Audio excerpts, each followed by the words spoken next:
welcome back to the Velvet Underworld channels. And after this video, I would really like to know your thoughts about these stories. Feel free to share it under the comment sections and where you come from so that we could connect to each other better through this channel. Thank you. Elena Cross had spent 4 years protecting Milan's most dangerous man, managing his secrets, deflecting his enemies, and standing 2 steps behind Dominic Russo while he built an empire on calculated violence and absolute control. She'd accepted the invisibility, the silence, the unspoken rules. But when a rival humiliated her in front of Milan's elite and Dominic stood watching, expressionless, unmoving, silent, 4 years of loyalty shattered in a single moment. She walked out that night knowing the truth. In his world, she was expendable. What she didn't know was that his silence wasn't indifference. It was the most dangerous kind of protection, and it would change everything. Thank you for joining this story. If you're watching from anywhere in the world, drop a comment with your city below so I can see how far this tale has traveled. And if you're ready for a story about loyalty, betrayal, and the kind of love that burns empires to the ground, hit that like button and stay until the end. The invitation arrived on thick cream cardstock, embossed with gold lettering that caught the afternoon light streaming through Elena Cross's office window. She held it between her fingers, reading the words for the third time, as if repetition might change their meaning. The annual Lombardi Foundation Gala. A black tie evening, benefiting children's medical research. Dominic Russo requests the pleasure of your company, not requires your attendance, not your presence is expected in a professional capacity. Requests. The pleasure of your company. Elena set the invitation on her pristine desk, aligned it precisely with the edge of her leather blotter, and tried to ignore the way her heart had accelerated. In 4 years as Dominic Russo's executive assistant, she had learned to read the unspoken language of his world, the difference between a request and a command, between professional courtesy and personal interest, between the roles people played in public and the truth that lived in silence. This invitation spoke a language she didn't recognize. You're overthinking it. Elena glanced up to find Marco Vetti leaning against her doorframe, his sharp suit doing little to soften the dangerous edge that clung to Dominic's head of security like a second skin. He nodded toward the invitation with something that might have been amusement. It's a gala, Elena said, her voice calm and professional, despite the questions churning beneath her carefully maintained composure. Mr. Russo attends dozens of charity events each year. This is hardly unusual. He doesn't usually bring his assistant as his date. I'm not his date. I'm attending in a professional capacity to Elena. Marco stepped into her office, closing the door with deliberate care. When he spoke again, his voice was lower, stripped of its usual sardonic edge. I've worked for Dominic for 8 years. I've seen him bring companions to events. I've seen him conduct business under the guise of social occasions. This? He gestured toward the invitation. This is different. Elena's fingers curled against her palm. Different how? He requested the pleasure of your company. Marco's dark eyes held hers with uncomfortable directness. In our world, that phrasing means something. It's public. It's intentional. It's a statement. A statement about what? Marco's smile was brief and humorless. That's what everyone at that gala will be trying to figure out. After he left, Elena sat in the silence of her office, watching the late afternoon shadows stretch across the polished floor. Through her window, Milan sprawled beneath a golden sky, beautiful and brutal and eternally calculating. Somewhere in this city, in the penthouse office 12 floors above her head, Dominic Russo was making decisions that would reshape lives, destroy enemies, and maintain the precise balance of power that kept his empire functioning with mathematical efficiency. And he had invited her to stand beside him in public. The phone on her desk buzzed. A text message, brief and direct. My office. 5 minutes. Elena rose, smoothed her charcoal pencil skirt, and checked her reflection in the window. The woman who looked back at her was polished, professional, and completely in control. Dark hair pulled into a sleek twist, minimal jewelry, a cream silk blouse that suggested elegance without drawing attention. She had perfected this armor over 4 years, learned to be present without being noticed, essential without being acknowledged.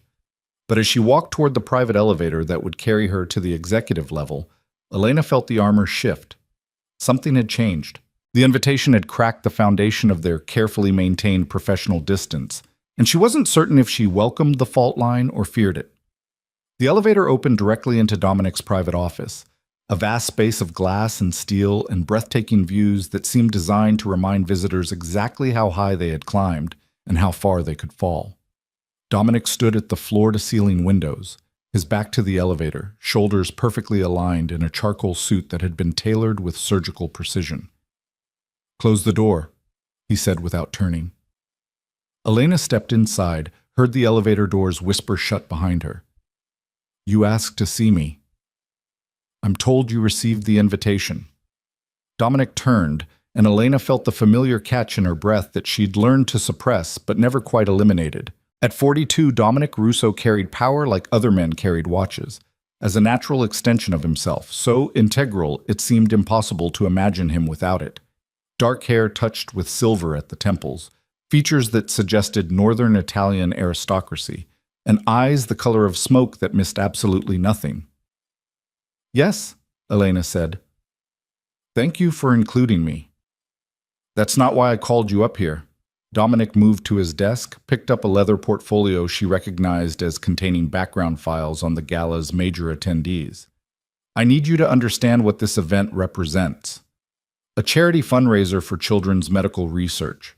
His mouth curved slightly, not quite a smile, but close enough to suggest she'd amused him. "On the surface, yes. Beneath it, the Lombardi Foundation Gala is where Milan's power structure displays itself. Politicians, businessmen, old money, new money, and the people like me who exist in the spaces between legal and illegal, visible and invisible." He set down the portfolio. "Everyone who attends plays a role. I need you to understand yours."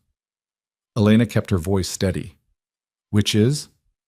You'll be introduced as my companion for the evening, not my assistant, not my employee." Dominic's gaze locked with hers, direct and uncompromising. "People will make assumptions. Some will be correct. Most will be dangerously wrong. Your job is to appear comfortable, confident, and completely unaffected by the attention. I've attended events with you before. Not like this." He moved around the desk, closing the distance between them with the kind of controlled precision that made Elena acutely aware of the shift in air pressure, the way space contracted when he was near. "Before you were staff, professional, invisible by design. Tomorrow night, you'll be visible. You'll be beside me, not behind me. Every conversation, every glance, every moment will be analyzed by people who make their living reading subtext." Elena lifted her chin slightly. "Are you warning me or preparing me?" "Both." Something flickered across Dominic's expression, there and gone so quickly she might have imagined it. "There are people at this gala who would love nothing more than to find a weakness in my organization, a vulnerability they could exploit. And you think bringing me publicly will create that vulnerability? I think bringing you publicly will make a statement I've been avoiding for the past year." The admission hung in the air between them, heavy with implications Elena didn't dare examine too closely. She'd spent 4 years learning to navigate the unspoken currents of Dominic's world, understanding that silence often conveyed more truth than words, that the things left unsaid defined relationships more clearly than any explicit acknowledgement. But this was different. This was Dominic deliberately choosing to say something without saying it, to make visible what had existed only in careful glances and moments of unexpected softness that disappeared as quickly as they emerged. "What statement?" Elena heard herself ask. Dominic studied her with those smoke-colored eyes that had intimidated judges, terrified enemies, and occasionally, very occasionally, softened when they landed on her. "That you matter." The words were simple. The weight behind them was anything but. "To the organization," Elena said carefully. "To me." The silence that followed felt like standing on the edge of something vast and dangerous. Elena had learned long ago that Dominic Russo was not a man who spoke carelessly, who offered vulnerability without calculation, who admitted feelings that could be weaponized against him. If he was acknowledging this, here, now, in the privacy of his office, with nothing but Milan's skyline as witness, it meant he'd already considered every angle, assessed every risk, and decided the statement was worth making. "Why now?" she asked quietly. Dominic's expression shifted into something harder, the vulnerability retreating behind the mask of control he wore so well it seemed carved from marble. "Because I'm tired of pretending you're replaceable when every person in this organization knows you're not. Because letting you remain invisible was my way of protecting you, and I'm beginning to think protection without acknowledgement is just another form of cowardice." He turned back toward the windows, his reflection ghostly against the darkening sky. "If you're uncomfortable with this, say so now. I won't force you into a position you don't want. But if you accept, understand that tomorrow night changes things. There's no going back to invisible afterward." Elena looked at him. This man who had built an empire on calculated violence and absolute control, who trusted almost no one and showed weakness to absolutely no one, who was offering her a choice that was really an admission, wrapped in invitation, wrapped in warning. "I accept," she said. Dominic's reflection nodded once, sharp and final. "Good. Marco will brief you on key attendees tomorrow afternoon. The car will collect you at 7. It was a dismissal. Elena recognized the shift in his tone, the return to professional distance, but as she walked toward the elevator, his voice stopped her. "Elena." She turned. Dominic remained at the window, but his eyes found hers in the reflection. "You've stood behind me for 4 years, managing things I never asked you to manage, protecting me in ways I probably don't fully understand. Tomorrow night, I need you to stand beside me, and I need you to trust that I will protect you the same way you've protected me." Elena felt something shift in her chest, a loosening of the careful control she maintained, a dangerous warmth that had no place in the professional armor she'd built. "I've always trusted you." "Then trust me now." His reflection held hers. "Tomorrow will be complicated. People will whisper. Some will try to test you, but you're stronger than they know, and I'm more ruthless than they remember. Whatever happens, we face it together." The elevator doors opened. Elena stepped inside, held his gaze until the doors closed between them. As she descended toward the lower floors, she pressed her palm against the cool metal wall and let herself acknowledge the truth she'd been avoiding for longer than she cared to admit. She wasn't falling for Dominic Russo. She'd already fallen. Somewhere between managing his impossible schedule and deflecting threats he never knew existed, between late nights reviewing contracts and early mornings preparing briefings no one else could deliver, she'd crossed the line from professional respect into something infinitely more dangerous. And tomorrow night, in front of Milan's most powerful and most predatory elite, she would stand beside him and pretend her heart wasn't racing, her hands weren't trembling, her entire carefully constructed world wasn't balanced on the edge of transformation. The next afternoon, Marco arrived at Elena's apartment with a garment bag and an expression that suggested he found the entire situation both amusing and concerning. "Dominic sent this," he said, handing her the bag with exaggerated care. "He was very specific about the designer, the color, and the message it sends." Elena unzipped the bag slowly, her breath catching as she revealed the gown inside. Midnight blue silk that would shimmer between navy and black depending on the light, with a neckline that suggested elegance without impropriety, and a cut that would skim her figure with architectural precision. "It's beautiful," she whispered. "It's a statement," Marco corrected. "That color. In our world, it means you're under someone's protection. Wearing it beside Dominic at a public event?" He shrugged. "Everyone will know exactly where you stand." "And where do I stand?" Marco's expression softened slightly. "Somewhere Dominic Russo is willing to go to war to defend, which, for a man who rarely shows his hand, is saying quite a lot." After he left, Elena hung the gown carefully and tried to ignore the way her hands trembled. She'd spent 4 years learning the language of Dominic's world, the codes embedded in color choices, seating arrangements, the precise distance maintained between bodies in public space. She understood that nothing in his world was accidental, that every detail carried meaning, that a dress color could be as much a declaration of war as a signed contract. Midnight blue. Protected. Claimed. The word echoed in her mind as she prepared for the evening, as she styled her dark hair into soft waves instead of her usual professional twist, as she applied makeup with a slightly heavier hand than her office armor required. When she finally stepped into the gown and fastened the delicate straps, the woman in the mirror looked like a stranger, still herself, but somehow transformed, as if the dress had given her permission to acknowledge the parts of herself she'd kept carefully hidden. The car arrived exactly at 7. Not a standard sedan, but Dominic's personal vehicle, a midnight blue Bentley that matched her gown with deliberate precision. The driver, Antonio, had worked for Dominic for over a decade and greeted Elena with the kind of respectful nod usually reserved for family. "You look beautiful, Miss Cross," he said, and his tone suggested he meant it. "Thank you, Antonio." The drive through Milan's evening traffic gave Elena time to steady her breathing, to rehearse the calm composure she would need to maintain throughout the night. Marco had briefed her on the key attendees, politicians who accepted Dominic's donations while publicly condemning organized crime. Business leaders whose legitimate enterprises concealed less legal revenue streams, old money families whose ancestral wealth had been built on foundations as bloody as anything Dominic had constructed. And rivals. There would be rivals. Men who resented Dominic's power, who searched constantly for weaknesses to exploit, who would view Elena's public appearance as either an opportunity or a threat, depending on how ruthless their ambitions ran. The Palazzo Lombardi rose against the darkening sky like something from a Renaissance painting, all classical proportions and golden light spilling from tall windows. Antonio pulled smoothly to the entrance where photographers clustered like hungry birds, their cameras already flashing as other guests arrived in carefully coordinated displays of wealth and influence. "Mr. Russo is waiting inside," Antonio said, opening her door with ceremonial care. "He asked that I escort you to the private entrance." Elena nodded, grateful for the reprieve. She followed Antonio around the side of the palazzo to a discreet door where Marco stood waiting, his sharp eyes scanning the perimeter with the constant vigilance that defined his role. "He's in the East Gallery," Marco said.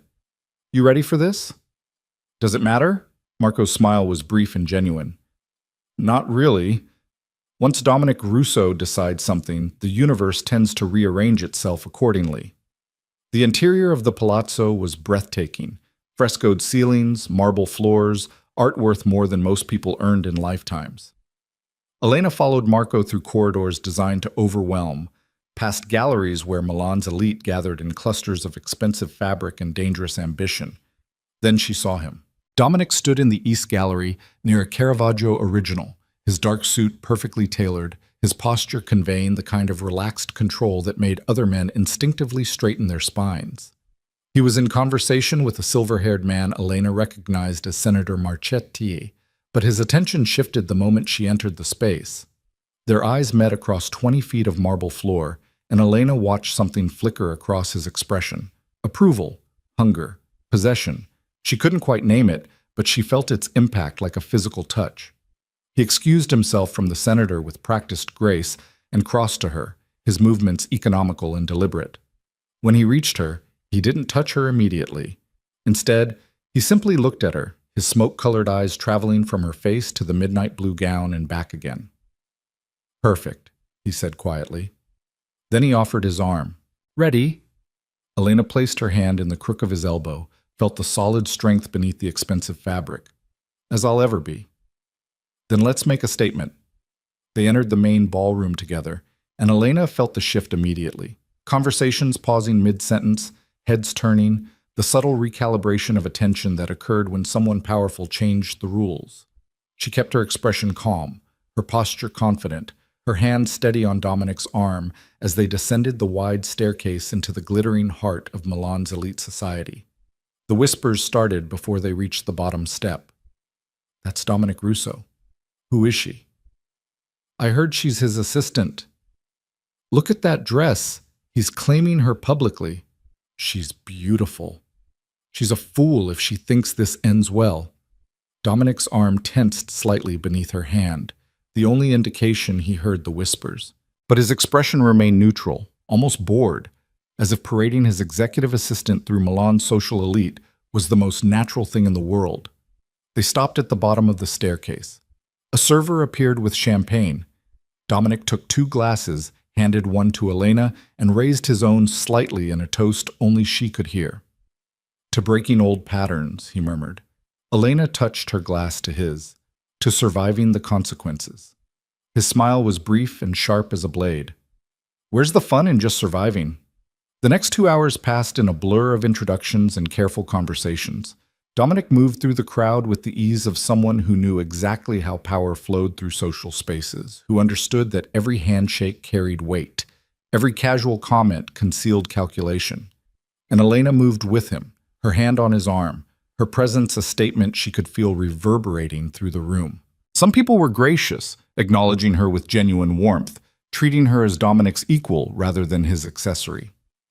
Others were cooler, their smiles sharp, and their eyes calculating as they tried to determine exactly what her presence meant and how it might be exploited. And then there was Vittorio Santoro. Elena noticed him watching from across the ballroom, a tall man in his 50s with iron gray hair and the kind of expensive suit that suggested old money and older grudges. Marco had mentioned him during the briefing, a corporate attorney who represented several families in direct competition with Dominic's interests, known for his ruthlessness in boardrooms and his complete lack of ethics outside them. He's going to approach, Dominic said quietly, his attention apparently focused on Senator Marchetti's wife, but his awareness clearly tracking Santoro's movement through the crowd. When he does, say nothing. Let me handle it. But Santoro didn't approach Dominic. He approached Elena. She was standing near the terrace doors, momentarily alone while Dominic spoke with the Lombardi Foundation's director, when Santoro materialized beside her with the predatory grace of someone who made his living finding weaknesses. "Miss Cross," he said, his voice smooth and cultured and completely devoid of warmth. How delightful to finally meet Dominic Russo's invaluable assistant. Elena turned, kept her expression politely neutral. "Mr. Santoro, I hope you're enjoying the evening." "Immensely." His smile didn't reach his eyes. "Though I must confess, I'm puzzled by your presence here. In all the years I've known Dominic, he's never brought staff to social events." The emphasis on staff was deliberate, designed to remind her of her place. Elena felt the insult but refused to react. Perhaps Mr. Russo's priorities have evolved. Or perhaps he's making a very public mistake. Santoro stepped closer, crowding her space in a way that was just subtle enough to avoid obvious impropriety, but clear enough to signal dominance. "You're a beautiful woman, Miss Cross, intelligent, clearly. But do you really understand what you're involving yourself in? The world Dominic Russo inhabits isn't kind to people who overestimate their importance." Elena felt her pulse accelerate, but kept her voice steady. "I appreciate your concern, but I assure you it's unnecessary." "Is it?" Santoro's hand shot out, his fingers closing around her forearm with enough pressure to hurt. "Let me be clear, since subtlety seems wasted on you. You are a temporary distraction in a game that has been playing for decades. Whatever Dominic has promised you, whatever role you think you occupy, it's an illusion. You are expendable, replaceable, and the moment you become inconvenient, you will disappear like every other woman who believed herself essential to a man like Dominic Russo." The grip on her arm tightened, just enough to ensure she felt the threat beneath the polite words. Elena searched the crowd instinctively, her eyes finding Dominic across the ballroom. He was watching. Their gazes locked, and Elena waited for him to move, to intervene, to demonstrate the protection he'd promised just 24 hours earlier. Dominic's expression didn't change. He simply watched, his face a mask of absolute neutrality, as Vittorio Santoro squeezed her arm hard enough to leave bruises and whispered poison about her expendability into her ear. He did nothing. The realization hit Elena like cold water, stunning, clarifying, devastating. 4 years of loyalty, 4 years of protecting him, managing his empire, standing between him and dangers he never even knew existed. And when she needed him to simply move, to cross 30 feet of marble floor and remind Vittorio Santoro exactly who he was threatening, Dominic Russo stood perfectly still and watched her humiliation with smoke-colored eyes that revealed absolutely nothing. Santoro released her arm with a final squeeze that made her wince. "Enjoy the rest of your evening, Miss Cross. I suspect it will be one of your last in polite company." He walked away, melting back into the crowd with the satisfaction of someone who had just proven an important point. Elena stood frozen near the terrace doors, her arm throbbing, her heart pounding, her entire world tilting on an axis she hadn't known could shift. Around her, the gala continued, champagne flowing, conversations humming, the elite of Milan playing their eternal games of power and positioning. But Elena barely heard it. She stared across the ballroom at Dominic, waiting for something, an explanation, an acknowledgement, anything that would make sense of what had just happened. He looked at her for one more long moment. Then he turned back to the foundation director and continued their conversation as if nothing had occurred. And Elena understood. She understood that the midnight blue dress was beautiful but meaningless, that the invitation had been calculation, not connection, that 4 years of loyalty had earned her exactly nothing when it mattered most. She was exactly what Santoro had said, expendable, replaceable, a temporary convenience in a world that would continue spinning long after she was gone. The realization didn't break her. Elena Cross hadn't survived 4 years in Dominic Russo's world by being fragile, but it clarified something she'd been avoiding, a truth she'd hidden beneath professional competence and carefully maintained hope. She was alone. She had always been alone, and Dominic's silence had just made that brutally, irrevocably clear. Elena set her champagne glass on a passing server's tray with hands that didn't shake. She walked through the ballroom with her head high and her expression calm, past clusters of people who were probably already discussing what they'd witnessed, past Marco, whose expression suggested he'd seen everything and understood exactly what it meant. She walked past Dominic without looking at him. She walked out of the Palazzo Lombardi into the cool Milan night and kept walking until the sounds of the gala faded behind her. Antonio appeared with the car, but she waved him off. She needed to walk, needed to feel her feet on solid ground while everything she'd believed about her place in Dominic's world crumbled around her. The midnight blue gown whispered against the cobblestones as she walked through streets that had witnessed centuries of power, betrayal, and broken loyalties. Tomorrow, she would return to Dominic's office, but not as his assistant, not anymore. Tomorrow, she would resign. She would pack 4 years of her life into boxes, walk out of the tower where she'd built an empire beside a man who valued control more than connection, and disappear into a future that didn't include Dominic Russo. Because the one thing Elena Cross had learned in her 4 years managing impossible situations was this: you couldn't protect someone who wouldn't protect you in return. You couldn't stand beside someone who watched you suffer and did nothing. And you couldn't love someone who chose silence over defending you when it mattered most. The realization settled into her bones like ice as she walked through Milan's beautiful, brutal night. 4 years of loyalty had ended in a single moment of abandonment. Tomorrow, she would make sure Dominic Russo understood exactly what his silence had cost. Tomorrow, she would walk away from the only man she'd ever loved and never look back. Behind her, somewhere in the palazzo's golden light, Dominic Russo stood among Milan's elite and felt the ghost of Elena's presence beside him turn to absence. He'd made his choice. He'd stayed silent, unmoving, calculating the angles while Vittorio Santoro humiliated the one person in his organization he couldn't afford to lose. And across 30 feet of marble floor that might as well have been an ocean, he'd watched Elena understand exactly what his silence meant. What Dominic didn't know, what he wouldn't understand until it was too late, was that silence could break things calculation couldn't repair, that there were costs even power couldn't pay, that by choosing strategy over protection, he'd just lost the one person who had stood between him and the chaos his empire constantly threatened to become. Tomorrow, Dominic Russo would discover what it meant to lose Elena Cross. And by then, even his ruthlessness wouldn't be enough to bring her back. The elevator to Dominic's executive floor had never felt longer. Elena stood with her spine straight and her resignation letter folded in the pocket of her charcoal blazer, watching the numbers climb with mechanical precision. 53, 54, 55.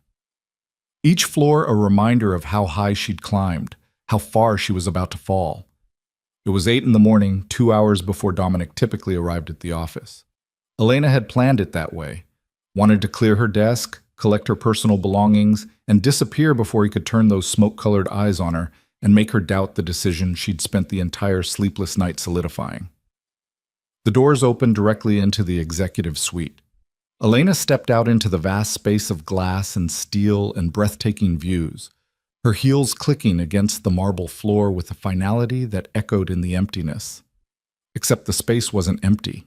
Dominic stood at the floor-to-ceiling windows, his back to the elevator, shoulders perfectly aligned in a charcoal suit that matched her blazer with coincidence that felt like mockery.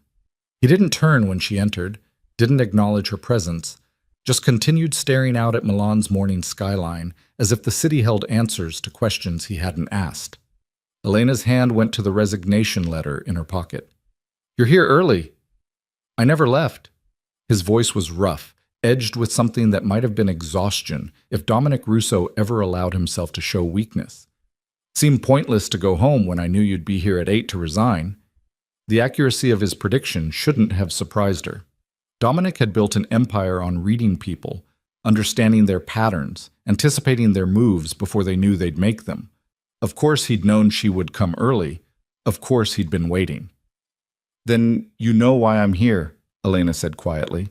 "I know what you think happened last night." Dominic turned finally, and Elena felt her breath catch despite her resolution to remain unmoved. He looked terrible. Not disheveled. Dominic Russo would never allow himself to be disheveled, but strained. Shadows beneath his eyes, jaw tight with tension, the kind of controlled exhaustion that came from hours spent wrestling with impossible choices. I know what it looked like. It looked like you stood there and watched Vittorio Santoro humiliate me in front of Milan's elite and did absolutely nothing to stop it. Elena pulled the resignation letter from her pocket, set it on his desk with deliberate care. It looked like 4 years of loyalty earned me the privilege of being expendable when it mattered most. Dominic's eyes dropped to the letter, then back to her face. "You're wrong." "Am I?"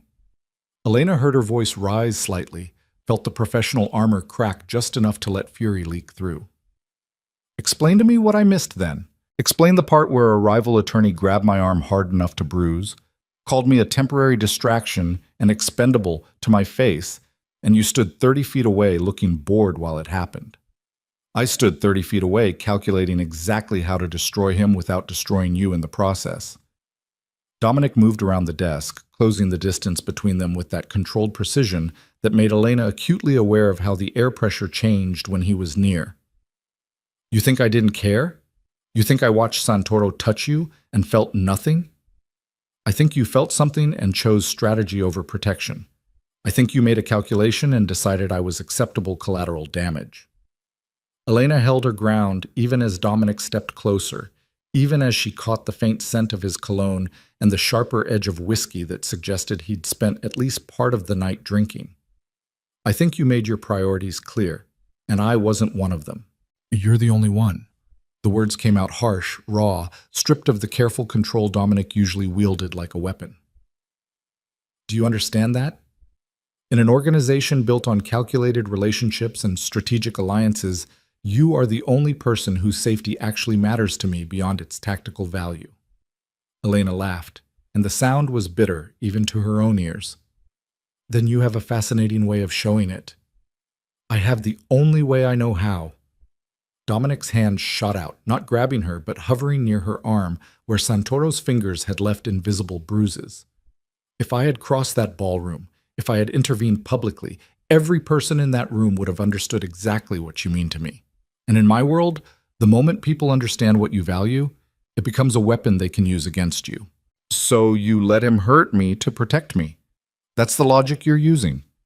"I let him think he hurt you while I planned exactly how to dismantle his entire existence without him seeing it coming." Dominic's voice dropped lower, dangerous and cold and absolutely certain. "Vittorio Santoro grabbed you at approximately 9:47 last night. By midnight, I had purchased the shell company that holds his primary assets. By 2 in the morning, I'd contacted every client he represents and offered them better terms with attorneys who don't have ethics violations pending with the Bar Association.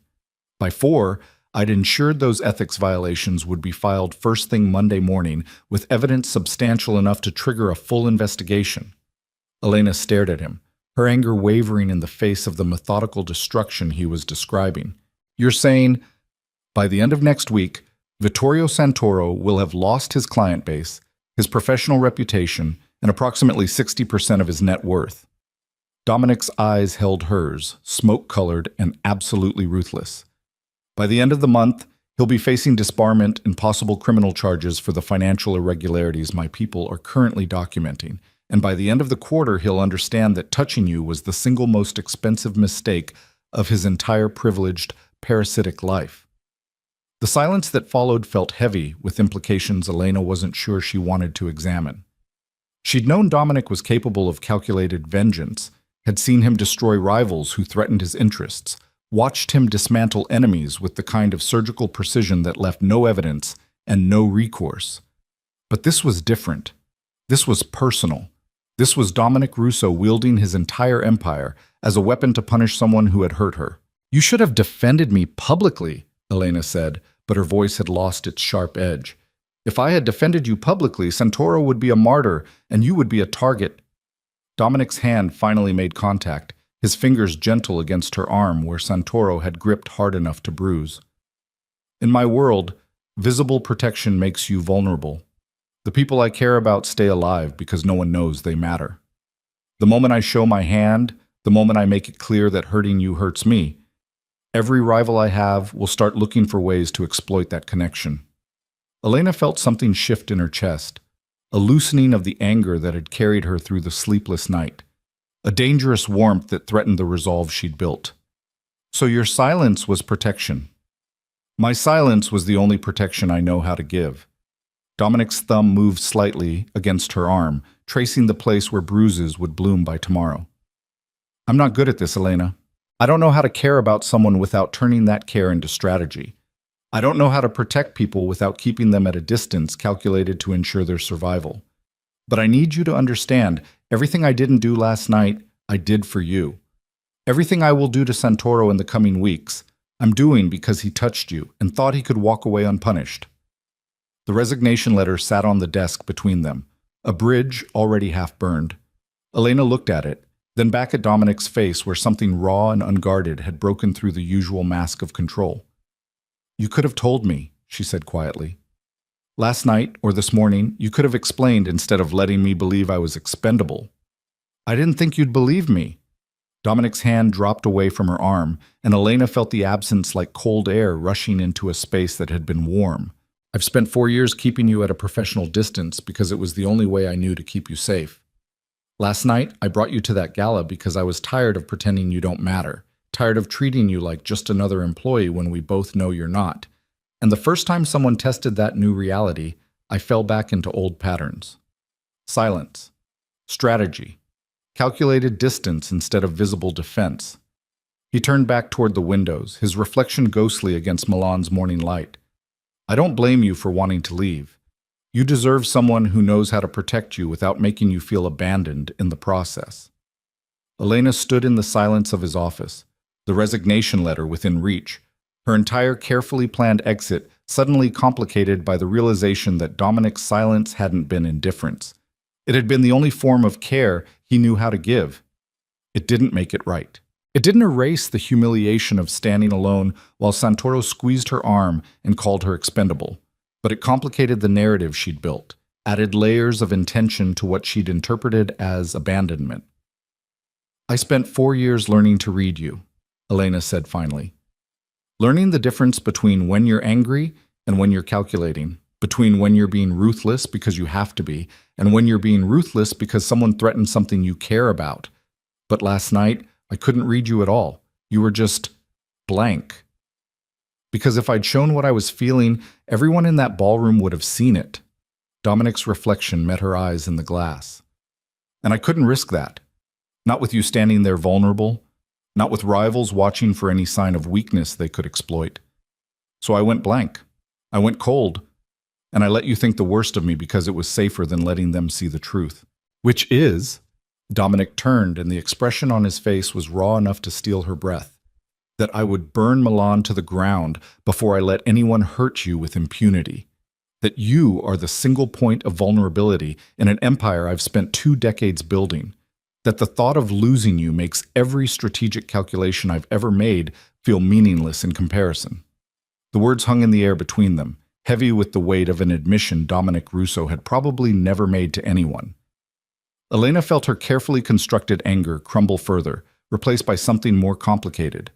Understanding tangled with frustration, care wrapped around resentment, the messy reality of loving someone who showed affection through calculated vengeance instead of public defense. I don't want to leave, Elena heard herself admit. But I can't stay if every time someone threatens me, you're going to choose silent retaliation over standing beside me when it matters. I know. Dominic moved closer, stopped just within reach. I know you need more than shadow protection and delayed vengeance. I know you deserve someone who will defend you in the moment, publicly and without calculation. I don't know if I can be that person, Elena, but I'm willing to try if you're willing to stay. Elena looked at him, this man who had built an empire on control and silence, who protected the people he cared about by keeping them invisible, who was offering to change patterns 2 decades in the making because she mattered enough to make the risk worthwhile. It would have been easier if he'd been cruel, if his silence had truly been indifference, if she could walk away clean and unencumbered by the complicated reality of who Dominic Russo actually was beneath the ruthless exterior. But love was never easy. And loving Dominic Russo was like standing at the center of a hurricane, breathtaking and terrifying and impossible to walk away from even when survival suggested she should. I need you to promise me something, Elena said quietly. Anything. Next time someone threatens me, you don't get to hide behind strategy. You don't get to calculate the optics and choose silent retaliation over immediate defense. You stand beside me in the moment, and we deal with the consequences together. Dominic's jaw tightened, and Elena watched him wrestle with the request. She was asking him to do the one thing his entire empire was built to prevent, showing vulnerability, acknowledging connection, making visible the things that mattered most. In his world, that was tantamount to painting a target on both their backs. If I do that, he said slowly, if I defend you publicly, people will know. They'll understand what you are to me, and they will come after you to get to me. Then we'll handle them together. Elena stepped closer, closing the remaining distance until they were standing near enough to touch. I'm not asking you to make me safe, Dominic. Safe is impossible in your world. I'm asking you to make me your partner instead of someone you protect from a distance. I'm asking you to trust that I'm strong enough to handle the consequences of being visible beside you. Something flickered across Dominic's expression, resistance, fear, and beneath it all, a desperate kind of hope that suggested he wanted to believe her more than he wanted to maintain the careful control that had kept him alive for 42 years. You're asking me to fundamentally change how I operate, he said. I'm asking you to choose me over strategy, just once, and see if the world actually ends. Dominic was silent for a long moment, his eyes searching her face as if looking for certainty in the complicated landscape of her expression.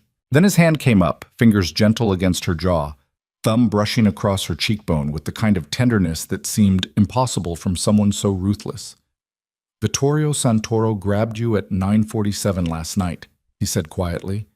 By 9:48, I had made the decision to destroy him, not strategically, not eventually, immediately and with enough precision to ensure he understood exactly why his life was ending. I've spent the past 10 hours dismantling his existence piece by piece because he touched you and called you expendable. His thumb moved against her cheek, and Elena felt her breath catch. You want to know the difference between strategy and choosing you? Strategy would have been gradual, invisible, plausibly deniable. What I did was scorched earth with your name written in the ashes. Elena's hand came up to cover his, holding his palm against her face. Then why did it feel like abandonment? Because I'm better at vengeance than I am at comfort, better at destroying enemies than at showing the people I care about that they matter in the moment they need to hear it. Dominic's forehead dropped until it rested against hers, their breath mingling in the small space between them. I'm trying, Elena. I'm trying to be someone who can stand beside you instead of 2 steps ahead calculating threats you'll never see. But I need you to be patient while I learn how to care about someone without turning that care into a weapon. The resignation letter still sat on the desk, forgotten in the complicated reality of Dominic's admission. Elena could feel the weight of the choice in front of her, walk away from the man who showed love through calculated destruction, or stay and teach him that sometimes protection needed to be visible, immediate, and public regardless of the strategic cost. "I'll stay," she said quietly. "But Dominic, you need to understand something. I don't need you to destroy my enemies from the shadows. I need you to stand beside me when they're in front of me. I need to know that when someone threatens me, you won't calculate the optics, you'll just act. Even if acting puts you in more danger? Even then, because being protected from a distance while feeling abandoned in the moment isn't protection at all, it's just a different kind of isolation." Dominic pulled back enough to meet her eyes, and Elena saw the struggle there. The man he'd been fighting, the man he was trying to become. Decades of survival instinct warring with the desire to give her what she needed. Then his hand tightened against her jaw, and he kissed her. It wasn't gentle. It wasn't the careful, calculated gesture of someone who maintained control at all times. It was desperate and fierce, and edged with the kind of raw emotion Dominic usually kept buried beneath layers of strategic distance. Elena felt herself respond before thought could intervene, her hands fisting in his suit jacket, her body pressing against his as if proximity could somehow bridge the gap between who they'd been and who they were becoming. When they finally broke apart, both breathing hard, Dominic's control had cracked enough to show the man beneath, vulnerable and fierce and absolutely certain despite the uncertainty. "I can't promise I'll always get it right," he said roughly. "I can't promise I won't fall back into old patterns when threats emerge. But I promise I'll try. I promise that the next time someone threatens you, I'll stand beside you before I calculate the consequences. And I promise that if you stay, if you give me a chance to prove that you matter more than strategy, I will spend every day showing you that you were never expendable. You were essential." Elena reached for the resignation letter, held it up between them, and tore it cleanly in half. The pieces fluttered to the floor like the remains of a decision she'd made in anger and unmade in understanding. "I'm staying," she said. "But Dominic, we're doing this differently. No more shadow protection. No more calculated distance. If I'm beside you visibly. And if that makes me a target, then we handle threats together." "Together," Dominic repeated, and the words sounded like a promise and a surrender and a beginning all wrapped into one. The intercom on his desk buzzed. Marco's voice filled the office, professional and carefully neutral. "Sir, you have a call on line 3. Vittorio Santoro. He sounds distressed." Dominic's expression shifted back toward the ruthless mask Elena knew so well, but his hand remained against her face, grounding him in the moment. "Tell him I'm unavailable." "He's insisting, sir. Says it's urgent regarding his clients and some financial irregularities that have come to light." A cold smile touched Dominic's mouth, the kind of smile that made rivals reconsider their life choices. "I'm sure it is urgent. Tell him I'll return his call when I've finished destroying everything he's built, which should be approximately 3 weeks from now." "Yes, sir." Marco's tone suggested he was struggling not to laugh. "Anything else?" Dominic's eyes held Elena's. "Clear my schedule for the morning. Miss Cross and I have some things to discuss." "Of course." The intercom clicked off, leaving them alone again in the vast office with Milan spreading beneath them like a kingdom waiting to be claimed. Elena looked up at the man who had chosen vengeance over visible protection, who was learning to show care in the moment instead of from calculated distance, who had just destroyed a rival's entire existence because someone had grabbed her arm and called her expendable. "What happens now?" she asked. "Now, we rewrite the rules." Dominic's thumb brushed across her lower lip, a gesture so tender it seemed impossible from someone so dangerous. "I stand beside you instead of behind you. I defend you in the moment instead of from the shadows. And anyone who threatens you learns that touching you doesn't just earn them my silent destruction. It earns them immediate, visible, and absolutely ruthless consequences. And if that makes us both targets, then we handle it together. Like you said, partners, not protector and protected. Equals facing whatever comes with the understanding that I will never again choose strategy over standing beside you when you need me." Elena rose on her toes, pressed a kiss to his jaw. "I'm holding you to that promise. I'm counting on it." Dominic pulled her closer, his arms wrapping around her with the kind of protective strength that had always been there but had remained invisible until now. "Fair warning, though, Santoro's destruction is already in motion, and it's going to be spectacular.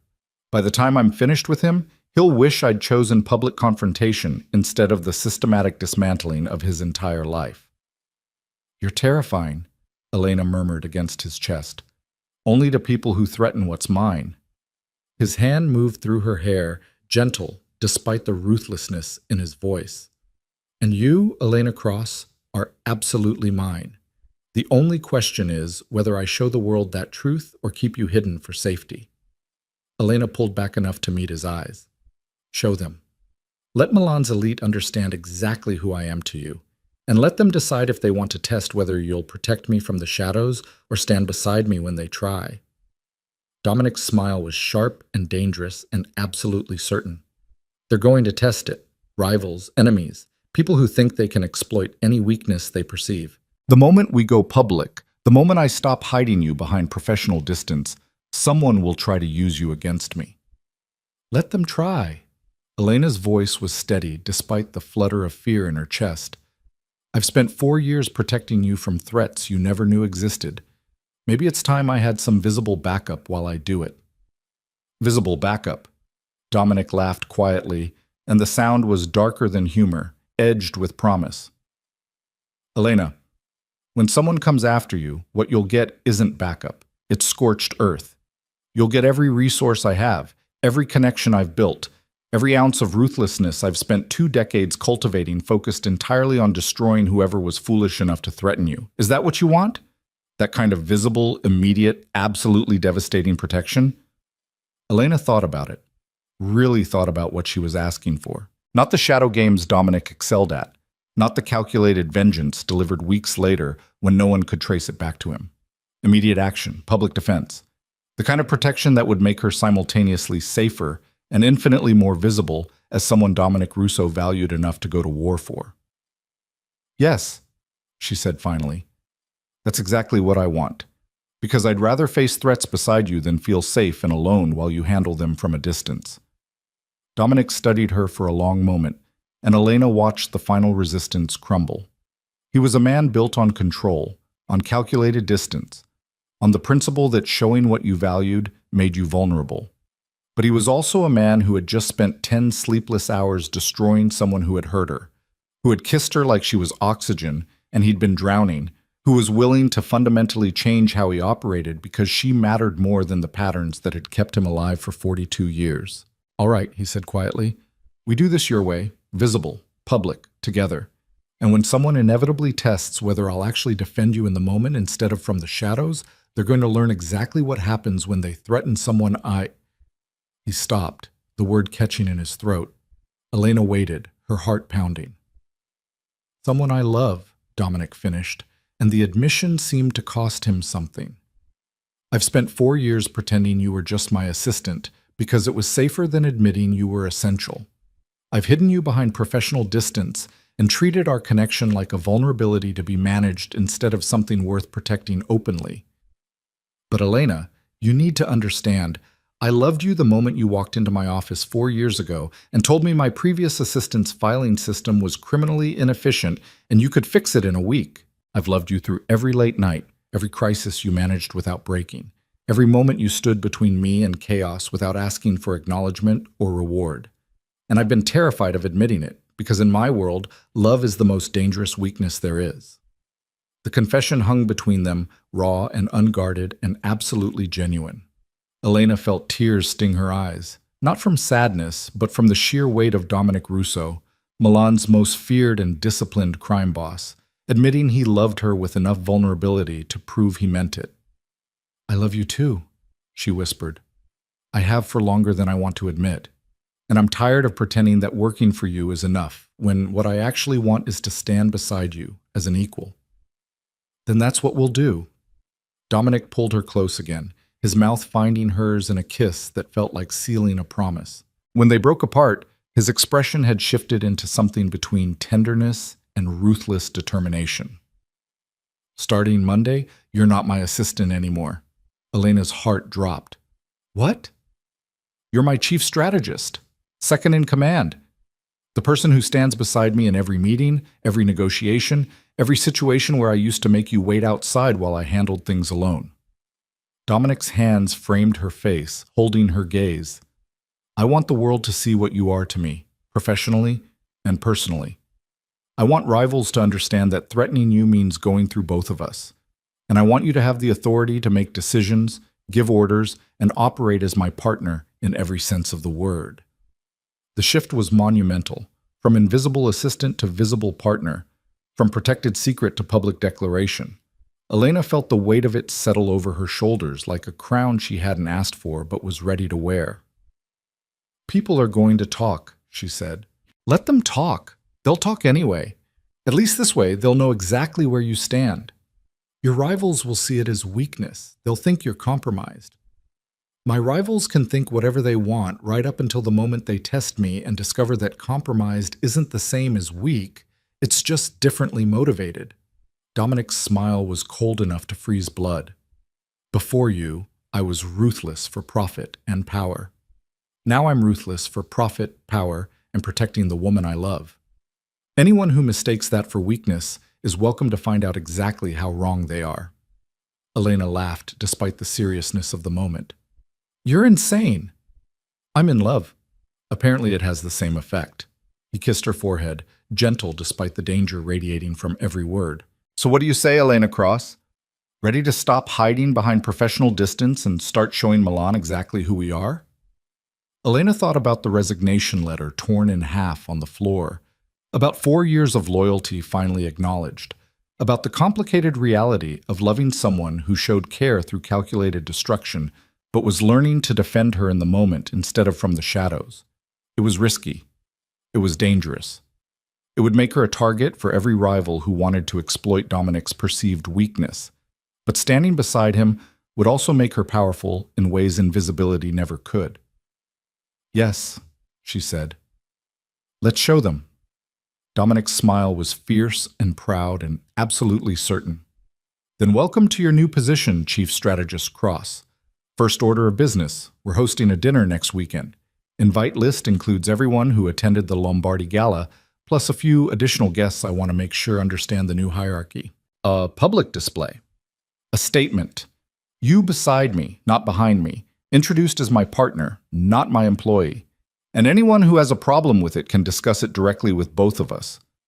His expression hardened. Starting with Vittorio Santoro, who will receive a personal invitation along with documentation of every financial irregularity my people have uncovered. Let him see what happens when he touches what's mine. Elena felt a flutter of vindication beneath the nerves. That's cruel. That's justice. He humiliated you publicly. I'm going to destroy him publicly and make sure every person in that ballroom understands exactly why it's happening. Dominic, too ruthless? He raised an eyebrow and Elena saw the question beneath it. Was she ready for this version of protection, for the kind of visible vengeance that would leave no doubt about what she meant to him? Elena thought about Santoro's hand on her arm, his voice calling her expendable, the bruises that had bloomed overnight like shameful proof of her vulnerability. Then she thought about Dominic spending 10 sleepless hours dismantling the man's existence, choosing scorched earth with her name written in the ashes. Not ruthless enough, she said quietly. Make sure he knows exactly why his life ended. Make sure everyone knows. Dominic's expression shifted into something dark and satisfied. There's my partner. He kissed her again, and this time it felt like falling and flying simultaneously. Terrifying and exhilarating and absolutely right. When they broke apart, Milan spread beneath them like a kingdom waiting to be claimed. And Elena understood that she wasn't just staying in Dominic's organization. She was becoming its queen. And together, they would teach Milan's elite exactly what happened when they mistook love for weakness and partnership for vulnerability. The game had changed. The rules had been rewritten. And Elena Cross was done being invisible. It was time to show the world exactly who she was, and exactly what Dominic Russo would do to anyone foolish enough to threaten her. 3 days of silence had stretched between them like a chasm Elena had no intention of crossing. She'd delivered her resignation letter through Marco, packed her personal belongings into 2 neat boxes, and spent 72 hours methodically documenting every active project, every pending negotiation, every detail her replacement would need to manage the impossible task of keeping Dominic Russo's empire functioning without her. She worked through it all with the same professional precision that had defined her 4 years in his service, but something fundamental had shifted. The midnight blue gown hung in her closet like evidence of a crime she'd been foolish enough to believe was a declaration. The bruises on her arm had faded from purple to yellow-green, a timeline of humiliation she tracked with clinical detachment. Dominic hadn't responded to her resignation, hadn't called, hadn't appeared at her office, hadn't sent Marco with cryptic messages or demands for explanation. The silence felt deliberate, calculated, exactly like the man who had watched Vittorio Santoro squeeze her arm hard enough to bruise and done absolutely nothing. Elena told herself she was grateful for the distance, told herself that his lack of response simply confirmed what she'd already known, that she'd been expendable all along, that 4 years of loyalty had meant nothing, that walking away was the only choice that made sense. She almost believed it. On the fourth morning, Elena arrived at the office before dawn to finish her final tasks and leave before the building filled with people who would ask questions she had no intention of answering. The executive floor was empty, silent except for the hum of climate control and the distant sound of cleaning staff working the lower levels. She moved through her office like a ghost visiting a former life, checking drawers she'd already emptied, running her fingers along the edge of the desk that had been her command center for 4 years. She was sealing the last box when she heard the elevator doors open. Elena didn't need to look up to know who had arrived. She'd spent 4 years learning the sound of Dominic's footsteps, the way he moved through space with absolute confidence, the precise rhythm that announced his presence before he spoke. Her hand stilled on the packing tape as those footsteps crossed the reception area and stopped just outside her office door. "You weren't going to say goodbye." His voice was quieter than she expected, stripped of the commanding edge he used in negotiations and confrontations. Elena finished sealing the box before she looked up, giving herself time to arrange her expression into something neutral, professional, completely devoid of the anger and hurt churning beneath her carefully maintained composure. Dominic stood in her doorway in a charcoal suit that probably cost more than most people's monthly rent, his hands in his pockets, his smoke-colored eyes fixed on her with an intensity that made her want to look away. But Elena had learned long ago that looking away from Dominic Russo was the same as admitting weakness, and she refused to give him that satisfaction. "There's nothing to say," she said calmly. "I've documented everything. Marco has the files.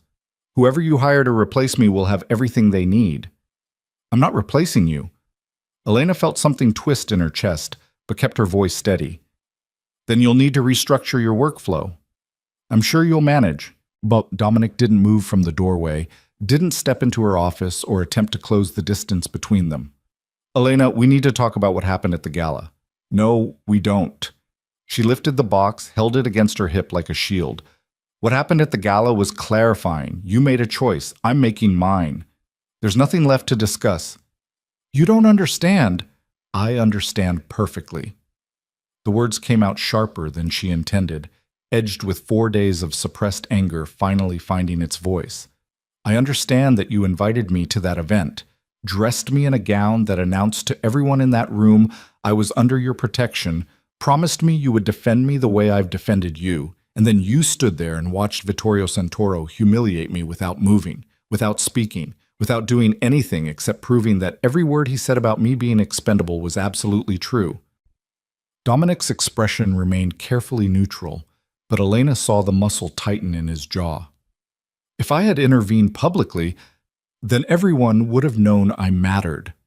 Elena set the box down with deliberate care, her hands trembling slightly with the effort of maintaining control. "That's what this was really about, isn't it? Not protection, not making a statement. You wanted to test how far you could push the boundaries without actually committing to anything. You wanted to see if I'd stay silent and accept being used as a prop in whatever game you were playing with Milan's elite. That's not—" "I spent 4 years standing behind you," Elena continued, her voice rising despite her best efforts.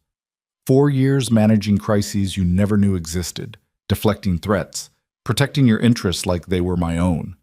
I never asked for credit, never demanded recognition. I accepted being invisible because I believed that was what you needed. And what you needed mattered more than what I wanted." She moved around the desk, her anger propelling her forward until only a few feet separated them. But invisibility was supposed to come with protection. That was the unspoken agreement. I stay in the shadows. I keep your world functioning, and when someone threatens me, you remind them exactly who they're threatening. Instead, you let Vittorio Santoro put his hands on me and tell me I was nothing, and you stood there like I was nothing, like 4 years of loyalty earned me nothing. Dominic's eyes had darkened to the color of storm clouds, but his voice remained quiet, controlled. You're right. The admission caught Elena off guard. She'd expected denial, justification, the kind of calculated explanation that would make his inaction seem strategic rather than cowardly. She hadn't expected agreement. You're right, Dominic repeated, stepping into her office and closing the door behind him with a quiet click that seemed to seal them into a space too small for the conversation they were having. You deserved protection. You deserve for me to cross that ballroom and remind Santoro exactly what happens to people who touch what's mine. You deserved all of that, and I failed you. Elena felt her carefully constructed anger waver. Then why didn't you? Dominic moved to the window, his back to her, his shoulders tense beneath the expensive suit. When he spoke, his voice carried a weight she'd never heard before. Not regret exactly, but something close to it, something that suggested the past 4 days had cost him more than his silence implied. Because the moment I defended you publicly, I would have exposed exactly how much you matter. And in my world, Elena, the things that matter become targets. I can handle being a target. Can you? He turned to face her, and the intensity in his eyes made her breath catch. Can you handle having your sister followed? Your apartment watched? Every person you care about becoming a potential leverage point for my enemies? Because that's what happens when Dominic Russo makes it clear that someone is more than an employee, that someone is essential. Elena's throat tightened. You don't get to make that choice for me. You don't get to decide that protecting me means leaving me undefended when someone humiliates me in public. I know. Dominic's hands curled into fists at his sides. I know I don't. But I also know what happened to the last person I cared about publicly. I know how my enemies found her, isolated her, used her against me. I know what it's like to find someone you... He stopped, jaw clenching. I know what it costs to expose vulnerability in this world. The revelation hung between them, heavy with implications Elena had never considered. In 4 years, Dominic had never mentioned previous relationships, never hinted at past attachments or losses that might explain the walls he'd built so carefully around himself. But the pain in his voice was real, raw in a way she'd never heard from him before. What happened to her? Elena asked quietly. Dominic's laugh was bitter and brief. She died. My enemies killed her to prove a point about my weaknesses. She was 26 years old, brilliant, kind, completely innocent of anything except the mistake of mattering to me. I found her in her apartment with a message carved into her. He stopped, looked away. It doesn't matter. What matters is that I learned. I learned that the people I care about become weapons used against me. So I stopped caring, stopped letting anyone close enough to matter, stopped making the mistake of believing I could have both power and connection without one destroying the other. Lena felt something crack in her chest, not her anger, but the certainty that had carried her through 4 days of packing and planning and preparing to walk away. Until me. Until you. Dominic turned back to face her, and the vulnerability in his expression was so unexpected, so completely at odds with the controlled mask he usually wore, that Elena forgot to breathe. For 4 years, I told myself you were different, that keeping you professional, invisible, safely in the background meant you were protected, that I could have you in my life without making you a target. But then I made the mistake of wanting more, of wanting you beside me instead of behind me, of wanting everyone to know that you weren't just my assistant, you were essential. He moved closer, slow and deliberate, giving her time to retreat if she wanted. Elena stayed frozen, caught between her anger and the realization that everything she'd believed about his silence might be more complicated than she'd thought. So I invited you to the gala, Dominic continued, his voice rough with emotion he rarely showed. I put you in midnight blue and brought you into the light, and I convinced myself I could make that statement without consequences, that I could claim you publicly and somehow keep you safe at the same time. Then Santoro grabbed me. Then Santoro grabbed you. Dominic stopped inches away from her, close enough that she could see the tension in his jaw, the shadows under his eyes that suggested he'd slept as poorly as she had over the past 4 days. And every instinct I have screamed at me to move, to cross that ballroom and break his arm for touching you, to make it absolutely clear what happens to people who threaten what's mine. But you didn't. Because I saw the room watching. I saw the phones out, the cameras recording, the witnesses who would carry that moment into every corner of Milan's underworld. I saw what would happen if I lost control, how quickly you would transform from invisible to marked, how every enemy I've made would understand that hurting you was the fastest way to hurt me. Dominic's hands lifted like he wanted to touch her, then dropped back to his sides as if he'd caught himself. So I made a choice. I stayed silent and let Santoro humiliate you because exposing how much you matter would have made you a target for everyone in that room who wants to see me vulnerable. It was strategic, calculated, the smart decision based on years of experience in a world that punishes emotional attachments. And it broke me, Elena whispered. I know. The words sounded like they cost him something essential. I know it did. I watched you walk out of that palazzo, and I knew exactly what my silence had done. I knew you thought I didn't care, that I'd chosen strategy over defending you, that 4 years of loyalty had earned you nothing, and I told myself it was better that way. Better for you to hate me and be safe than love me and become a target. Elena felt tears burning behind her eyes, but refused to let them fall. You don't get to make that choice for me, Dominic.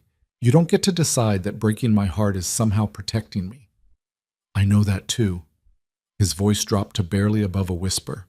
I know I handled it wrong. I know I should have found another way. But Elena, you need to understand something. I didn't stay silent because I didn't care. I stayed silent because I cared too much. Because losing you the way I lost... He stopped, swallowed hard. I couldn't let that happen again. Elena studied his face, searching for the truth beneath the careful control he maintained even now, even in this moment of raw admission. What did you do to Santoro? Something dangerous flickered across Dominic's expression. What? After the gala. After I left. Elena's voice steadied, sharpened. You didn't just let him humiliate me and walk away. That's not who you are. So what did you do? Dominic held her gaze for a long moment, and Elena watched the vulnerability retreat behind the mask of the man who had built an empire on calculated violence and absolute control. When he spoke, his voice was cold, precise, utterly devoid of emotion. Within 6 hours of the gala, Vittorio Santoro lost his 3 largest clients. Corporate contracts worth millions, gone overnight. Within 12 hours, evidence of financial impropriety appeared on the desk of Milan's chief prosecutor, evidence detailed enough that even his connections couldn't protect him. Within 24 hours, his reputation was in ruins, his practice destroyed, his carefully constructed career reduced to ashes. Elena's breath caught. You did all that. I did more than that. Dominic's eyes had gone cold, deadly. I made sure everyone who mattered understood exactly why it happened. I made sure every person in Milan's underworld knew that touching you cost Vittorio Santoro everything. I dismantled him piece by piece, strategically and thoroughly, until there was nothing left except the lesson his destruction taught. What lesson? That hurting you carries consequences no amount of power or connection can protect against. His voice was soft but laced with steel. That Elena Cross is under my protection whether I say it publicly or not. That anyone who makes the mistake Santoro made won't live long enough to regret it. Elena felt the ground shift beneath her feet as understanding crashed over her in waves. You protected me from the shadows. I've always protected you from the shadows. Dominic's expression softened slightly, though the dangerous edge remained. Every threat that came near you, I neutralized before you knew it existed. Every rival who considered using you as leverage learned very quickly why that was a fatal mistake. You think you managed my empire alone for 4 years? You were never alone, Elena. I had people watching you, protecting you, ensuring that your invisibility came with the kind of security most people in my world would kill for. Then why didn't you tell me? The question came out raw, hurt. Why let me think you abandoned me when Santoro... Because telling you would have changed everything. Dominic finally closed the distance between them, his hands lifting to frame her face with a gentleness that contradicted everything she knew about his capacity for violence. Because the moment you understood how much you mattered, you would have become conscious of it. You would have changed the way you moved through the world, the way you made decisions. You would have stopped being the fearless, brilliant woman who ran my empire like it was hers and started being careful, protected, diminished. His thumbs brushed along her jawline, and Elena felt her carefully maintained anger crumbling beneath the weight of his touch, his words, the raw truth in his smoke-colored eyes. I didn't want you careful, Dominic continued quietly. I wanted you exactly as you were, sharp, uncompromising, absolutely certain of your own value. I wanted you to walk through my world with your head high because you didn't know you needed protection, because you believed you were invincible. And I wanted to be the one ensuring that belief never cost you anything. But at the gala, I failed you. His forehead dropped to rest against hers, his breath warm against her lips. I made a choice based on strategy instead of truth. I prioritized the illusion of your insignificance over the reality of your importance. And I hurt you in ways I have no right to ask you to forgive. Elena's hands lifted, her fingers curling into the fabric of his suit jacket. You broke my heart. I know. You made me feel expendable. I know. You let me spend 4 days believing that everything I felt for you was one-sided, that I was just another employee you'd eventually replace. Dominic pulled back just enough to meet her eyes, and the emotion in his gaze stole what was left of her breath. You could never be replaced. Not in 4 days, not in 4 years, not ever. You are the only person in this world I trust completely, the only person who sees every part of my empire and never flinches, the only person who stands between me and the chaos I'm constantly trying to control. You're not expendable, Elena. You're essential, and I was a coward for not telling you that when it mattered most. The tears Elena had been fighting finally escaped, tracking down her cheeks in hot streams she couldn't control. I was going to leave. I was going to walk away and never look back. I know. Dominic's thumbs caught her tears, brushed them away with devastating gentleness. I was going to let you. I was going to tell myself it was for the best, that you deserved a life without the constant danger of being connected to me, that letting you go was the last good thing I could do for you. What changed? I realized I'm not that noble. His smile was brief, self-deprecating. I realized that losing you would destroy me more surely than any enemy could, that I'd rather spend every day protecting you from the consequences of mattering to me than spend another hour pretending I could survive without you. Elena's fingers tightened in his jacket. Dominic, I love you. The words were quiet, absolute, delivered with the kind of certainty he usually reserved for business decisions and strategic calculations. I've loved you for longer than I'm willing to admit. I've loved you through every crisis you managed, every impossible situation you navigated, every moment you proved yourself more capable than anyone I've ever known. And I was too much of a coward to say it until I'd already lost you. The admission hung between them, raw and vulnerable, and completely at odds with everything Elena had believed about Dominic Russo's capacity for emotional honesty. She stared at him, searching his face for any sign of calculation or strategy, any indication that this was manipulation rather than truth. She found nothing but sincerity. Say something, Dominic whispered, and for the first time in 4 years, Elena heard genuine fear in his voice. Tell me I haven't destroyed this completely. Tell me there's still a chance you... Elena kissed him. She kissed him with 4 years of suppressed longing, 4 days of heartbreak, and the overwhelming relief of finally understanding that his silence hadn't been indifference, but the most devastating kind of protection. She kissed him like she'd wanted to kiss him 1,000 times before. In his office late at night, when they were the only ones left in the building, in the car after particularly difficult negotiations, in quiet moments when his guard dropped, and she saw the man beneath the empire. Dominic responded with the kind of controlled intensity that characterized everything he did, his hands sliding into her hair, his body pressing against hers with a hunger that suggested his restraint over the past 4 years had cost him as much as it had cost her. When they finally broke apart, both breathing hard, Elena kept her hands fisted in his jacket, like letting go would mean losing something she'd just discovered. I love you too, she whispered against his lips. I've loved you for so long I can't remember when it started, and I hate that you made me doubt it. I hate that you let me think I was alone when I've apparently never been alone. I hate that you're noble and strategic and completely infuriating. But Dominic's smile was genuine, transforming his face into something younger, less burdened. But I understand why you did it. Elena pulled back slightly, her hands moving to frame his face the way his had framed hers. I understand that your silence came from fear, not indifference, that you were protecting me the only way you knew how. And I understand that loving you means accepting that protection will sometimes look like abandonment because your world is dangerous and complicated and nothing about this will be simple. Nothing about this will be simple, Dominic agreed quietly. Loving me means becoming a target. It means living with constant security, accepting that every move you make will be watched by people looking for weaknesses, understanding that my enemies will try to use you against me. I know. It means giving up the invisibility that's kept you safe. I know that too. Elena's voice steadied, strengthened. But here's what you need to understand, Dominic. I'm not the same woman you tried to protect 4 days ago. I'm not naive about the dangers of your world.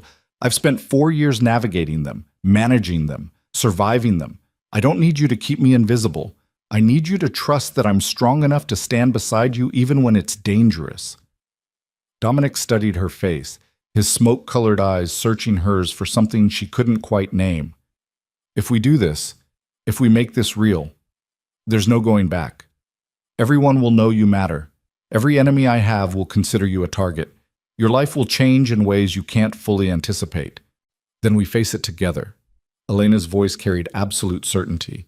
You protect me with strategy and power, and I protect you with intelligence and nerve. We stop pretending there's a version of this where I'm safe in the shadows and start building a version where we're both strong enough to survive the light. You're sure? Elena thought about the midnight blue gown hanging in her closet, the bruises that had faded from her arm, the 4 days of believing she'd lost the only man she'd ever loved. She thought about the empire they'd built together, the crises they'd navigated, the unspoken language they'd developed over 4 years of working in perfect synchronization. I'm sure, she said. I'm angry at you for handling it wrong. I'm hurt that you let me doubt us. But I'm sure about this. About us. Dominic's smile was slow, genuine, devastating in its rarity. Then we do this right. No more shadows, no more hiding. I want everyone to know you're mine. And you're mine, Elena corrected. And I'm yours. He kissed her again, softer this time, like sealing a promise. Though I should warn you, Marco's going to be insufferable about this. He's been telling me for months that I was an idiot for not admitting how I felt. Elena laughed, the sound breaking through the tension that had defined the past 4 days. Marco knew? Marco knows everything. It's annoying. Dominic's expression shifted, became more serious. There's something else you should know. About Santoro. What about him? He's not done. Destroying his career bought us time, but men like Vittorio don't accept humiliation without retaliation. He knows I'm the reason his life fell apart. He knows it has something to do with you, and he's desperate enough and angry enough to try something dangerous. Elena felt a chill run down her spine. What kind of dangerous? The kind that involves leverage. Dominic's hands tightened on her waist. Marco's been monitoring his communications. Santoro's been making inquiries about your background, your family, anything he could use to get back at me through you. My sister. Your sister, Dominic confirmed grimly.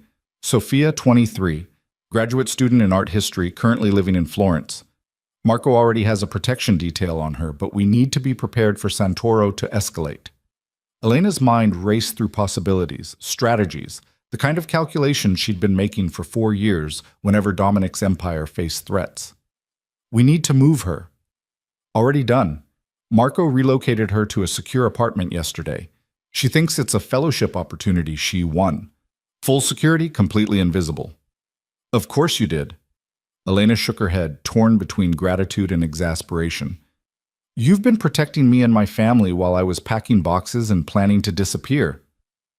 I told you, I've always protected you from the shadows.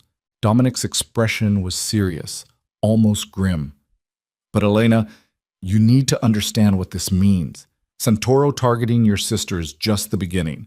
Once word spreads that you matter to me, every enemy I've made will consider you a potential weakness. We need to be strategic about how we handle this. Elena stepped back, her mind already shifting into the mode that had made her invaluable to Dominic's organization. The ability to see patterns, anticipate moves, plan 3 steps ahead of everyone else. Then we give them something else to focus on. What do you mean? We create a distraction. Elena moved to her desk, pulled out the tablet she'd been planning to leave behind, and pulled up files she'd been reviewing before the gala. The Marchetti contract. The senator's been negotiating with you for months about legitimizing some of your operations through his development projects, right? Dominic nodded slowly, watching her with the kind of focused attention that suggested he recognized the shift in her thinking. He wants my financial backing and muscle for his waterfront development. In exchange, he provides legal cover and political protection. And there are at least 4 other parties interested in that same deal.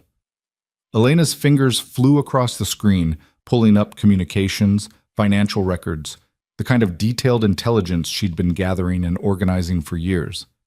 If we announce that deal publicly, make it clear you're moving into legitimate business with political backing, every one of your rivals will scramble to either block it or create their own political alliances, creating chaos that draws attention away from you. Exactly. Elena looked up, met his eyes. They'll be too busy fighting over political territory to focus on personal vulnerabilities. And while they're distracted, we fortify. We make sure everyone close to me is protected, we establish security protocols, and we prepare for the inevitable attempts at retaliation. Dominic crossed to her, took the tablet from her hands, and set it aside. You're doing it again. Doing what? Managing my empire like it's yours. His smile was warm, approving. Planning 3 moves ahead while everyone else is still figuring out the first one. Being absolutely brilliant in ways that make me wonder how I survived before you. Elena felt warmth bloom in her chest. I learned from watching you. No. Dominic's hands cupped her face again, his touch gentle despite the steel in his voice. You've always been this way. Strategic, fearless, absolutely certain of your own intelligence. I just gave you an empire to apply it to. Then let me apply it now. Elena's voice steadied with purpose. Let me help you navigate this, not as your assistant working from the shadows, but as your partner standing beside you. We face Santoro together. We handle your rivals together. We build something that doesn't require me to be invisible to be safe. Dominic studied her face for a long moment, and Elena watched something shift in his expression. The last traces of protective resistance dissolving into acceptance, trust, the recognition that she was offering him something he'd never had before, an equal partnership instead of protected isolation. Together, he agreed quietly. But Elena, I need you to promise me something. What? If it gets too dangerous, if at any point you want out, you tell me. No martyring yourself for the sake of the empire. No sacrificing your safety because you think it's what I need. You tell me, and we find another way. Elena held his gaze, let him see the absolute certainty in her eyes. I promise. But Dominic, you need to promise me something too. Anything. No more silence when it matters. No more calculated distance designed to protect me by making me think I don't matter. If we're doing this together, I need you to trust that I'm strong enough to handle the truth, even when it's dangerous, even when it scares you. Dominic's jaw tightened, and Elena watched him war with instincts that had been honed over years of loss and strategic isolation. Finally, he nodded once, sharp and decisive. I promise, he said. No more silence. The words felt like a turning point, a mutual agreement that rewrote the rules of their relationship in ways that went beyond romance into partnership, trust, the kind of alliance that could reshape empires if given the chance.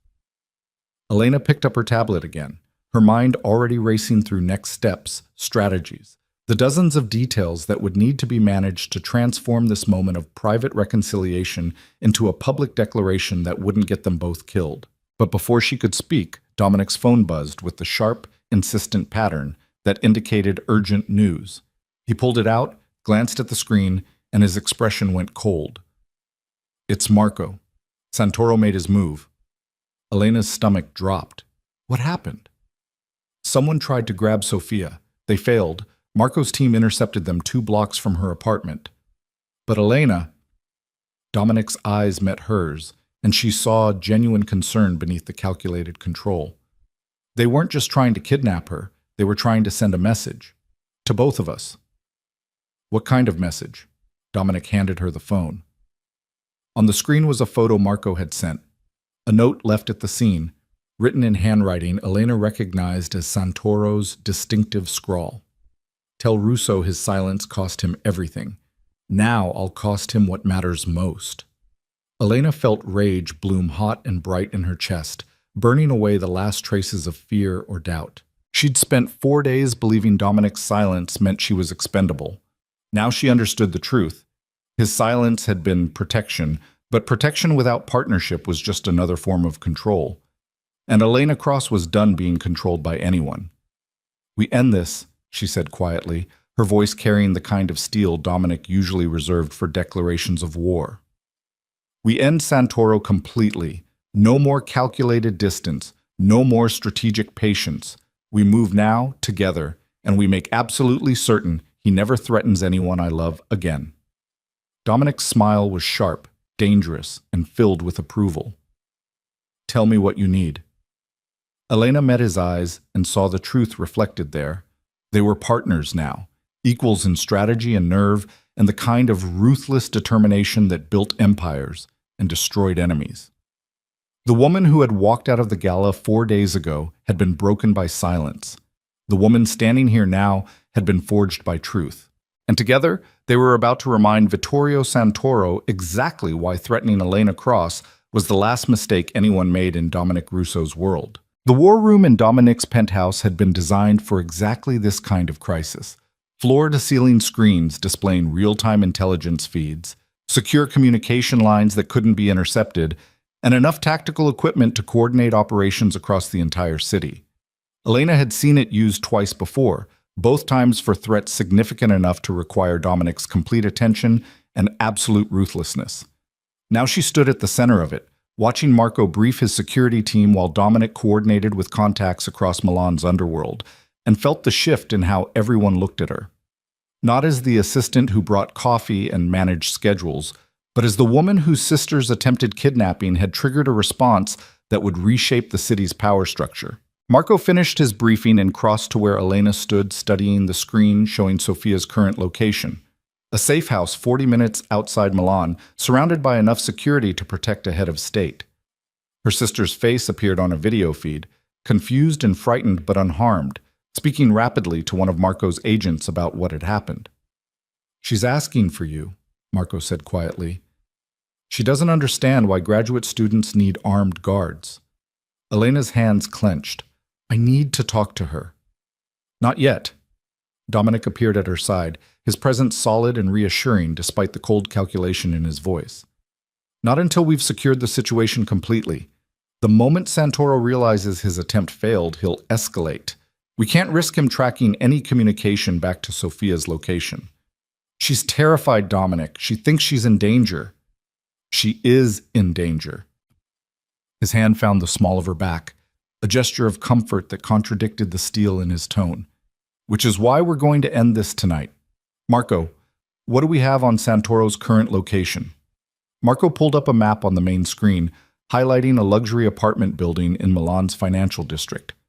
"He's holed up in his penthouse. Security cameras show he hasn't left since the gala. Phone records indicate he's been making calls to some very interesting people, including 2 members of the Calabrian syndicate who've been trying to move into your territory for the past 6 months. Elena's mind raced through the implications. He's trying to form an alliance. Use my sister's kidnapping as proof he can hurt you, leverage that into protection from your rivals. Which would work if we gave him time to complete the play." Dominic's fingers drummed against the table. the only outward sign of the calculations running through his mind. But we're not giving him time. We're going to move fast, hit hard, and make absolutely certain that by morning, Vittorio Santoro is no longer a threat to anyone. You're going to kill him. Elena said it as a statement, not a question. Dominic turned to face her fully, his smoke-colored eyes searching hers. Does that bother you?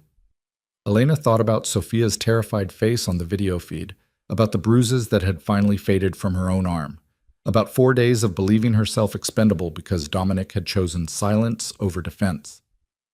She thought about the kind of world they lived in, where mercy was weakness and threats needed to be eliminated with absolute finality. No, she said quietly, but I want to be there when it happens. The room went silent. Marco stopped mid-motion, his hand frozen over a tactical display. Two of the security team members exchanged glances. Dominic's expression didn't change, but Elena saw something flicker in his eyes, surprise, concern, and beneath it all, a kind of fierce approval. Elena, you said we do this together. She held his gaze, refusing to back down. You said no more shadows, no more protection that looks like abandonment. If we're partners, then I don't stay behind while you handle the dangerous work.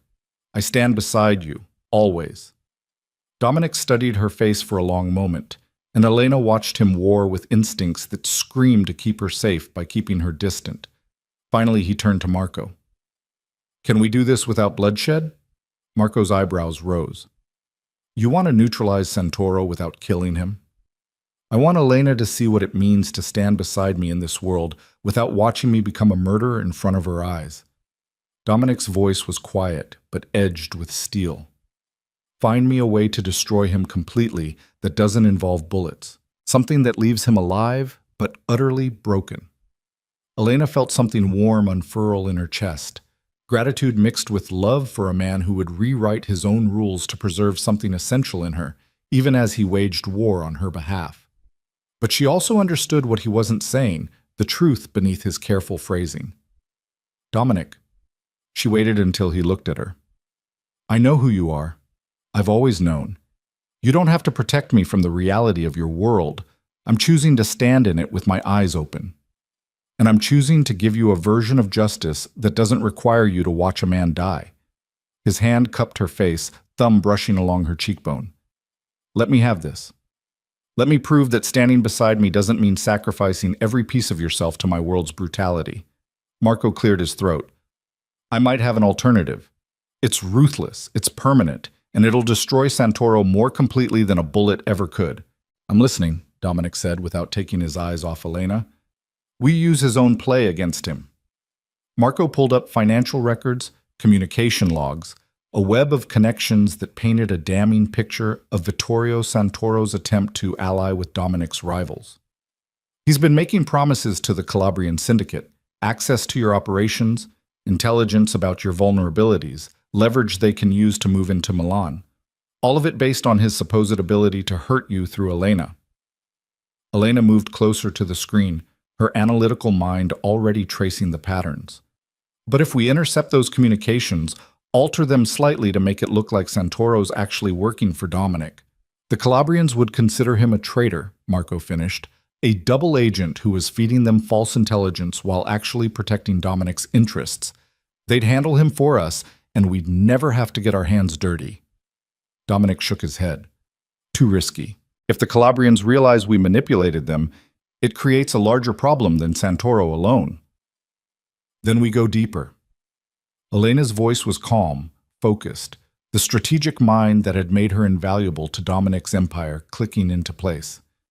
We don't just make them think Santoro's a traitor.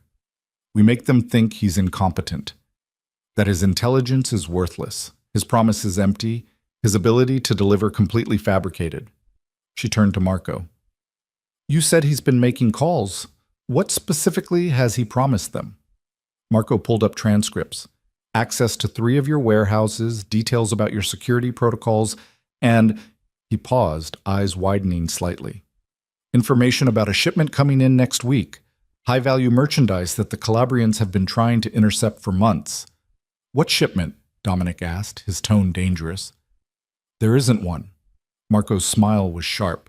Santoro's making it up, probably planning to blame the false intelligence on bad sources once they realize it's fiction.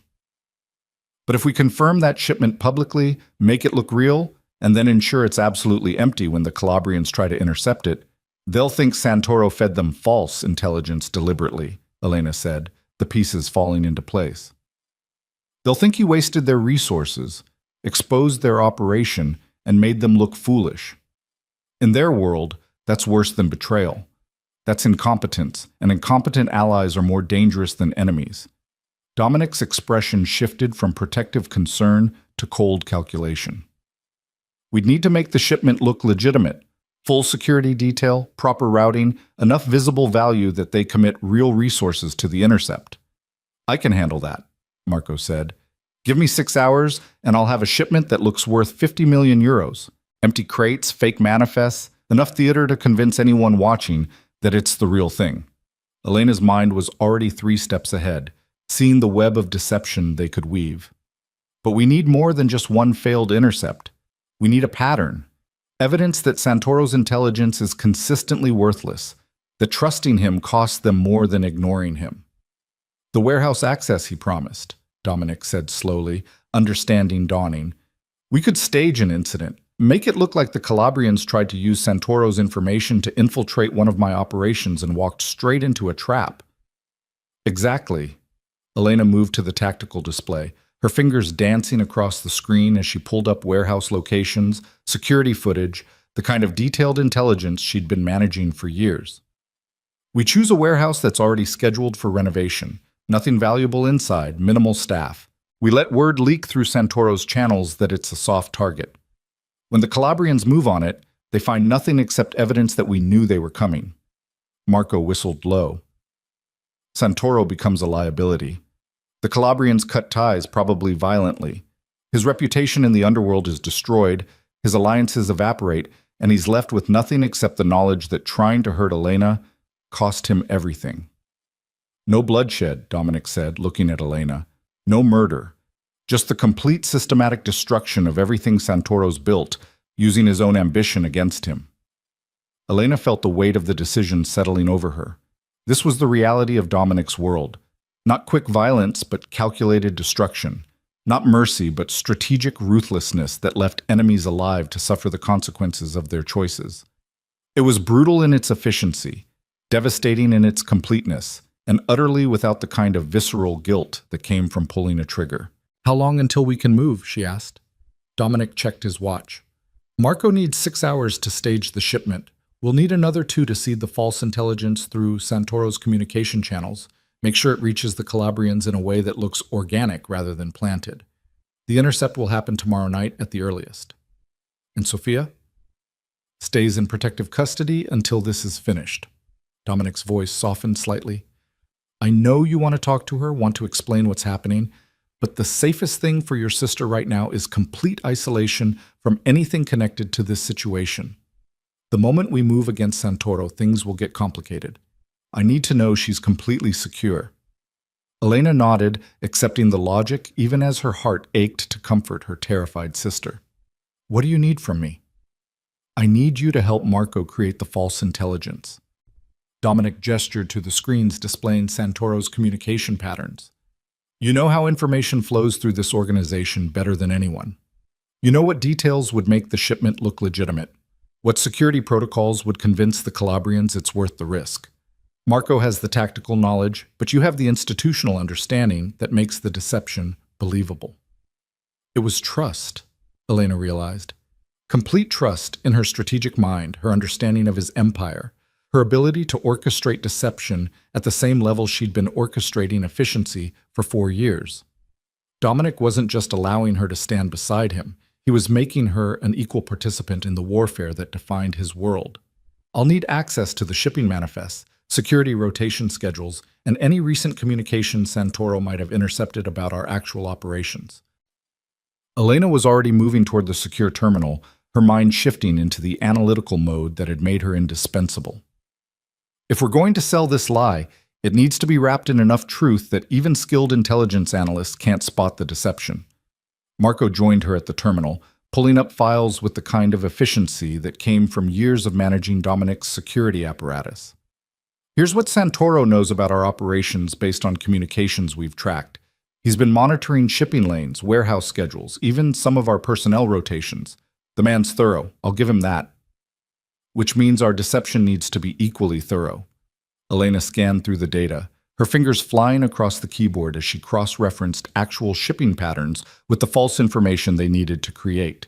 We need to build a shipment that fits perfectly within our existing operations. Same routes, same timing, same security protocols, but with completely fabricated cargo. Dominic moved to stand behind her, his presence solid and reassuring as she worked. What are you thinking? Medical supplies. Elena pulled up a legitimate shipment manifest from 3 months prior. We've run pharmaceutical shipments through the northern route before. High value, time sensitive, enough legitimate paperwork to satisfy customs inspections. If we duplicate the routing but change the contents to something the Calabrians would desperately want to intercept. Prescription medications, Marco said, catching her thread. Specifically the kind that move for street prices 10 times their legitimate value. Opioids, benzodiazepines, anything with a strong black market demand. Exactly. Elena's fingers flew across the keyboard, building the false manifest piece by piece. We create a shipment that looks like it's worth $50 million on the street, route it through our standard pharmaceutical channels, and make sure enough details leak through Santoro's communication networks that the Calabrians believe he's given them legitimate intelligence. Dominic leaned closer, reading over her shoulder. The timing needs to be perfect. If the Calabrians move too early or too late, they'll miss the shipment entirely, and Santoro can claim the intelligence was good, but the execution failed. So we control the timing. Elena pulled up communication logs, identifying the specific channels Santoro had been using to pass information to his Calabrian contacts. We plant the intelligence exactly 48 hours before the scheduled intercept, long enough for them to plan and commit resources, short enough that they can't do extensive independent verification. Marco nodded slowly, approval clear in his expression. And we make sure our security response looks reactive rather than prepared. When they hit the shipment, we respond like we're genuinely surprised, genuinely scrambling to protect valuable cargo, sell the theater all the way through the intercept. Then they open the containers and find empty crates. Elena felt a fierce satisfaction building as the plan took shape. No drugs, no value, just evidence that Santoro's intelligence was completely worthless, and they've exposed their operational capabilities for nothing. Dominic's hand settled on her shoulder, a gesture of approval that warmed her despite the cold calculation of their planning. How long will it take you to build the complete manifest and communication trail? Elena checked the terminal's clock. 3 hours for the documents. Another 2 to seed them through the appropriate channels in a way that looks organic. We can have everything in place by dawn. Do it. Dominic squeezed her shoulder once, then moved back to the main tactical display where Marco was already coordinating the physical elements of their deception. Marco, I want full surveillance on Santoro from this moment forward. If he so much as breathes wrong, I want to know about it. Already done, Marco said. I've got teams rotating on 12-hour shifts. He's not making a move we don't see. Elena turned back to her terminal, losing herself in the detailed work of creating a deception sophisticated enough to fool professionals. It was familiar territory. She'd spent 4 years managing information flow, understanding how documents moved through systems, knowing exactly what details mattered and what could be fabricated without detection. But this was different. This wasn't managing Dominic's legitimate operations. This was weaponizing her institutional knowledge to destroy someone who had threatened everything she loved. The hours blurred together. Elena built manifests and shipping schedules, communication logs and customs documentation, weaving truth and lies together so seamlessly that even she had trouble distinguishing between them. Beside her, Marco coordinated the physical staging, arranging empty containers, positioning security teams, ensuring every visual element matched the fictional narrative they were creating. Dominic moved between them, overseeing both operations with the kind of focused intensity that had built his empire. But every time he passed Elena's terminal, his hand would find her shoulder or the small of her back, small touches that reminded her she wasn't alone in this, that they were building this deception together. As dawn broke over Milan, painting the city in shades of gold and amber, Elena leaned back from her terminal and rubbed her tired eyes. The complete deception was ready. Documents that would pass any inspection, communication trails that appeared organic rather than planted, a fictional shipment so perfectly integrated into Dominic's real operations that distinguishing truth from lies would require resources the Calabrians didn't have. "It's done," she said quietly. Dominic appeared at her side immediately, scanning through her work with the kind of careful attention he gave to contracts worth millions. After several minutes, he looked up, something like awe flickering across his expression. "This is perfect," he said. "This is so perfectly integrated that I'm having trouble identifying what's real and what you fabricated." "That's the point." Elena stood, stretched muscles that had been locked in position for hours. "If I can't easily distinguish the deception, the Calabrians won't have a chance." Marco joined them, his own exhaustion evident but his expression satisfied. "Physical staging is complete. I've got empty containers marked with pharmaceutical company logos, security teams briefed on their reactive protocols, and surveillance positioned to capture the entire intercept. When the Calabrians move tomorrow night, we'll have everything documented." "And Santoro?" Dominic asked, still in his penthouse, making increasingly desperate calls to anyone who might offer protection. Marco's smile was sharp. "He knows something's coming. He just doesn't know what." Elena felt a cold satisfaction settle into her chest. "Good. Let him be afraid. Let him spend the next 36 hours wondering when the retaliation will come and what form it will take. By the time the Calabrians realize his intelligence was worthless, he'll be so desperate and paranoid he won't see the final blow coming." Dominic studied her face, and Elena saw concern flicker beneath his approval. "You're sure about this? Once we activate this plan, there's no stopping it. Santoro will be destroyed, possibly killed, when the Calabrians realize he made them look foolish. This is permanent." Elena thought about Sophia's terrified face on the video feed, about the note Santoro had left threatening everything she loved, about the bruises on her arm and the 4 days of heartbreak his actions had triggered.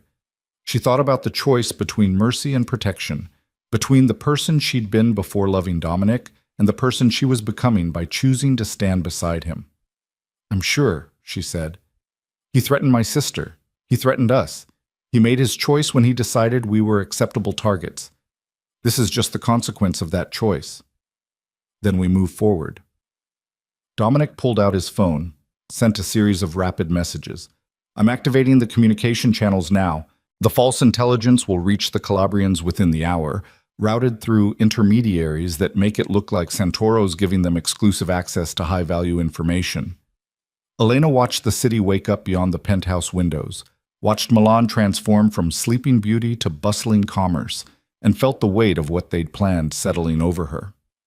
Somewhere in this city, Vittorio Santoro was making desperate calls and plotting revenge, completely unaware that his own ambition had already sealed his fate. "I need to check on Sophia," she said quietly. Dominic nodded, understanding in his smoke-colored eyes. "Use the secure line. 5 minutes, no location details. And Elena..." He waited until she looked at him. "Tell her the truth. Not all of it, but enough that she understands she's safe because we're handling the threat. Your sister deserves to know you're protecting her." The secure line connected after 2 rings, and Sophia's voice came through stressed and frightened, but unmistakably her sister. "Elena? What's happening? These people won't tell me anything except that I'm in danger and you're handling it." Elena closed her eyes, let the sound of her sister's voice ground her. "I can't explain everything right now, but I need you to trust me. Someone made a very stupid mistake and threatened you to get to me. We're fixing it." "We?" Sophia's voice sharpened. "Elena, what have you gotten involved in? These security people, this safe house? This isn't normal. This isn't graduate student problems." "No, it's not." Elena glanced at Dominic, saw him watching her with an expression that suggested he understood exactly how difficult this conversation was. "I've been working for someone powerful, someone who has enemies. One of those enemies tried to use you as leverage, and we're making absolutely certain that never happens again." "Are you safe?" The question made Elena's throat tighten. "I'm protected. I'm with people who would burn the world down before letting anything happen to me. But Sophia, I need you to stay where you are, Follow the security protocols and trust that in a few days this will be over and you can go back to your normal life. And you? Sophia asked quietly. Can you go back to normal?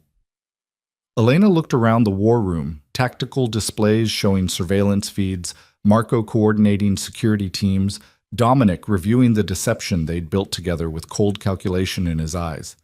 She thought about the midnight blue gown hanging in her closet, about standing beside Dominic at galas and war councils, about choosing partnership over safety and love over invisibility. No, she said honestly, but I don't want to. I want this. The danger, the complexity, the man who's protecting both of us with everything he has. This is my normal now. Sophia was quiet for a long moment. Okay, I don't understand it, and I'm terrified for you, but okay, just promise me you know what you're doing. I promise. Elena felt Dominic's hand find hers, his fingers threading through hers with quiet reassurance. I love you, Soph. This will be over soon. She ended the call and let Dominic pull her into his arms, let herself take comfort in his solid presence while her mind continued planning 3 steps ahead. They'd built the deception. They'd set the trap. Now they just needed to wait for their enemies to walk into it. The next 36 hours passed in controlled tension. Elena and Dominic returned to a semblance of normal operations. She managed the legitimate aspects of his business empire while he handled the less legal elements, both of them moving through their routines while Marco's team monitored the trap they'd set. The false intelligence reached the Calabrians exactly as planned, routed through enough intermediaries that it appeared to come from Santoro's independent sources rather than orchestrated deception. Elena watched the surveillance feeds as the Calabrians took the bait, intercepted communications showing them planning the shipment intercept, committing resources, positioning teams along the northern route exactly where Marco had predicted. Everything was falling into place with the kind of precision that came from years of understanding how information moved through criminal networks. The night of the intercept, Elena stood in Dominic's penthouse war room wearing dark clothes that matched his own, watching multiple screens show different angles of their elaborate deception.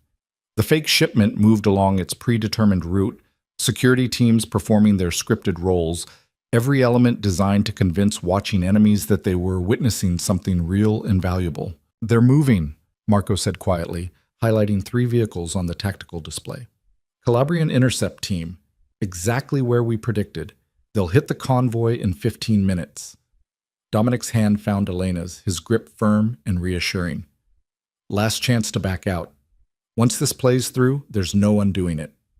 Elena squeezed his hand in return. I'm not backing out. We finish this together. They watched the intercept happen in real time.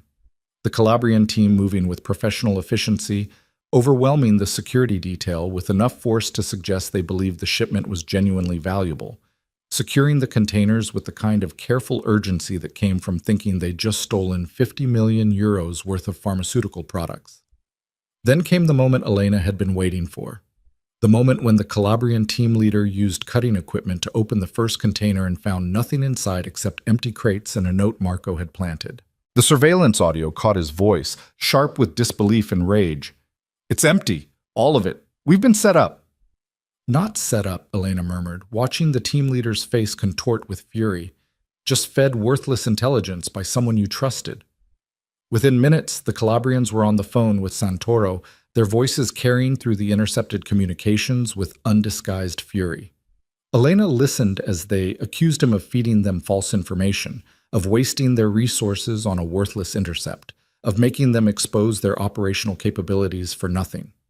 Santoro's voice came through desperate, frightened, trying to explain that his intelligence had been good, that Dominic must have somehow known about the intercept and switched the cargo. But the Calabrians weren't listening. In their world, incompetence was unforgivable, and Santoro had just proven himself catastrophically incompetent. The final call came through an hour later, a message from the Calabrian leadership to Santoro, brief and cold and absolutely final. They were cutting all ties. He was on his own. And if he was very lucky, they'd simply forget he existed rather than making an example of him. It's done, Marco said quietly. Santoro's finished. No allies, no protection, his reputation destroyed. Within a week, he'll be completely isolated. Elena felt the satisfaction of strategic victory mixing with something darker, colder. He'll come after us directly. Without the Calabrians' protection, without any remaining resources, he'll be desperate enough to try something reckless. Let him try, Dominic said, his voice carrying the kind of lethal calm that made enemies reconsider their life choices. We've destroyed his power base, eliminated his allies, and made him a pariah in his own world. Whatever he attempts now will be the desperate act of a broken man. And broken men make mistakes. But Elena knew better than to assume victory before the final move played out. Somewhere in this city, Vittorio Santoro was receiving the news that everything he'd built had crumbled, that his attempt to hurt Dominic through her had cost him absolutely everything. And desperate men didn't just make mistakes, they made choices that defied calculation, that substituted rage for strategy, that burned everything down rather than accepting defeat. "We need to stay alert," she said quietly. "The most dangerous part isn't destroying someone's empire. It's what they do in the hours after they realize they have nothing left to lose." Dominic pulled her closer, his arms wrapping around her with protective strength. "Then we stay alert together. We protect each other. And we prove that standing beside each other makes us stronger than any threat Santoro can possibly mount." Elena leaned into his embrace, let herself take comfort in his solid presence, while her mind continued planning, calculating, preparing for whatever desperate move their broken enemy might attempt. They'd won this battle with strategy instead of bloodshed, with deception instead of murder. But she understood the truth beneath their victory. In Dominic's world, winning wasn't about the battles you fought. It was about being ruthless enough, strategic enough, uncompromising enough that your enemies never recovered from their defeats. And Vittorio Santoro would never recover from this. The call came at 3 in the morning, 2 days after they'd destroyed Santoro's alliance with the Calabrians. Elena was asleep in Dominic's penthouse, her body finally relaxing after 48 hours of heightened vigilance, when his phone shattered the silence with the urgent pattern that meant crisis. She felt him tense beside her, heard the shift in his breathing that preceded action. By the time she'd fully opened her eyes, Dominic was already reaching for the phone, his voice sharp and alert despite the hour. "Talk to me." Elena sat up, watching his expression harden as he listened to whoever was speaking on the other end. His free hand found hers automatically, his grip tight enough to communicate danger without words. "When?" Dominic asked, his voice deadly calm. "How many?" "No, keep her locked down. Double the security detail. I'm on my way." He ended the call and turned to Elena, his smoke-colored eyes reflecting the city lights streaming through the floor-to-ceiling windows. "Santoro's making his move.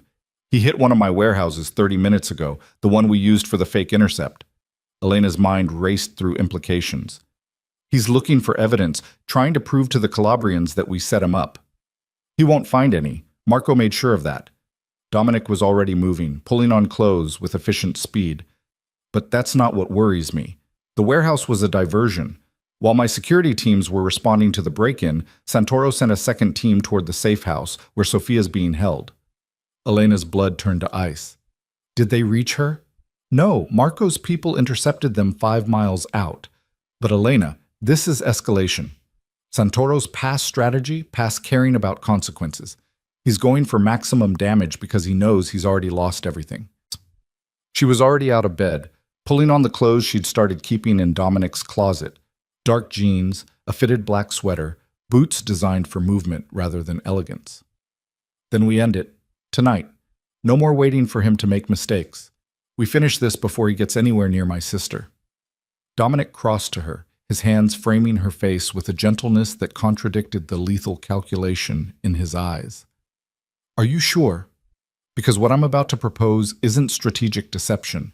It's direct confrontation, and it means putting yourself in a position where Santoro will see you, will know you're the reason for his destruction." "Good." Elena's voice was steel wrapped in silk. "I want him to know. I want him to see exactly who destroyed him. Let's go." The drive through Milan's empty pre-dawn streets took 20 minutes, Marco's vehicle leading the small convoy toward a location he'd been tracking since Santoro's failed attempts at retaliation. Elena sat beside Dominic in the back seat, watching the city blur past while her mind ran through scenarios, possibilities, the dozens of ways this confrontation could unfold. He's barricaded himself in an abandoned factory near the port. Marco's voice came through the secure communication system. Old textile manufacturing facility, mostly empty except for some machinery. He's got maybe 4 men with him, what's left of his private security after the Calabrians pulled their support. 4 against how many of ours? Dominic asked. I've got 12 positioned around the perimeter. We can move in any time, extract him with minimal resistance. Elena leaned forward. No, I don't want him extracted. I want to talk to him. The silence that followed her statement was heavy with concern. Finally, Dominic spoke, his voice carefully neutral. Elena, walking in there puts you at risk. Santoro's desperate, armed, and has already proven he's willing to hurt you to get to me. Which is exactly why I need to be the one who faces him. Elena met Dominic's eyes in the dim interior of the car. You've spent this entire situation protecting me, orchestrating deceptions to keep me out of direct danger. But Dominic, I'm not fragile. I'm not someone who needs to be shielded from the ugly reality of your world. I'm someone who can walk into that factory and remind Vittorio Santoro exactly why threatening me was the biggest mistake of his life. Dominic studied her face, and Elena watched him war with every protective instinct he possessed. If I let you do this, you're not letting me do anything, Elena interrupted gently. We're partners, remember? Equal in this. I'm telling you what I'm going to do, and you're choosing whether to trust that I'm capable of handling it. I trust you completely. His hand found hers, fingers threading through with familiar warmth. It's Santoro I don't trust. He's cornered, humiliated, stripped of everything. That makes him unpredictable. Then come with me. Elena squeezed his hand. We walk in together. We face him together. And we make absolutely certain he understands that his choices led to this moment, that trying to hurt me cost him everything, and that whatever happens next is the direct consequence of his own actions. Marco's voice crackled through the communication system again. We're 2 minutes out. I need to know the play. Dominic looked at Elena for a long moment, his expression cycling through concern, calculation, and finally settling into the kind of fierce determination that had built empires. Marco, we're going in. Elena and I together. Keep your teams positioned, but don't move unless things go sideways. That's insane, Marco said flatly. You're walking into a confined space with a desperate man who wants you both dead. Yes, Dominic agreed, but we're doing it anyway. Position your teams for extraction if needed, but give us room to handle this our way. The factory loomed against the pre-dawn sky like a monument to industrial decay. Broken windows, rusted metal siding, the kind of forgotten structure where desperate men made final stands. Elena felt her pulse accelerate as their vehicle stopped outside the main entrance, but her hands were steady as she checked the small firearm Dominic had insisted she carry. You remember what I taught you? He asked quietly. Center mass, 2 shots, don't hesitate. Elena tucked the weapon into her waistband, hidden beneath her sweater. But I'm hoping it doesn't come to that. Hope for the best, prepare for the worst. Dominic's smile was brief and humorless. That's how we survive in this world. They exited the vehicle together, moving through the early morning darkness with Marco's team forming a loose perimeter around the building. The main entrance had been forced open, the broken door hanging at an awkward angle that suggested violence and desperation. Elena felt Dominic's hand settle at the small of her back as they stepped inside, a gesture of protection and partnership that steadied her breathing. The factory's interior was a maze of shadows and rusted machinery, empty production lines that had once churned out textiles now silent and coated in years of dust. Somewhere deeper in the building, Elena could hear voices. Santoro's distinctive cultured tones giving orders to men who probably understood they were protecting a lost cause. He knows we're here, Dominic murmured. He's been expecting this. They moved deeper into the factory, following the sound of voices until they reached what had once been the main production floor. Santoro stood at the far end near floor-to-ceiling windows that overlooked the port, backlit by the first hints of dawn breaking over Milan. 4 men flanked him, all armed, all watching Elena and Dominic approach with the wary tension of professionals who understood exactly how badly their employer had miscalculated. Santoro turned as they entered, and Elena saw immediately that the past week had broken something fundamental in him. The cultured attorney who had squeezed her arm at the gala was gone, replaced by a man whose expensive suit was rumpled, whose silver hair was disheveled, whose eyes carried the kind of desperate rage that came from watching an entire carefully constructed life collapse in days. Elena Cross, he said, her name twisted with venom. The faithful assistant who destroyed everything. And Dominic Russo, the man who taught me that mercy is weakness. How poetic that you both came. Dominic's voice was cold, controlled. Your men can leave. This doesn't concern them. My men stay. Santoro's hand rested on the gun at his hip, though he didn't draw it. They're the last loyal people I have left, thanks to your brilliant deception. Did you enjoy it? Watching the Calabrians turn on me, seeing everything I'd built reduced to ashes because your precious assistant mattered more than strategic neutrality? Elena stepped forward, deliberately putting herself ahead of Dominic, despite his hand tightening warningly at her back. You did this to yourself, Vittorio. You grabbed my arm at that gala and made me a target. You threatened my sister to hurt Dominic. You allied with his enemies and promised them intelligence you didn't have. Every consequence you're facing is the direct result of your own choices. My choices? Santoro's laugh was bitter, unhinged. My choice was to test how much you mattered to Milan's most dangerous man.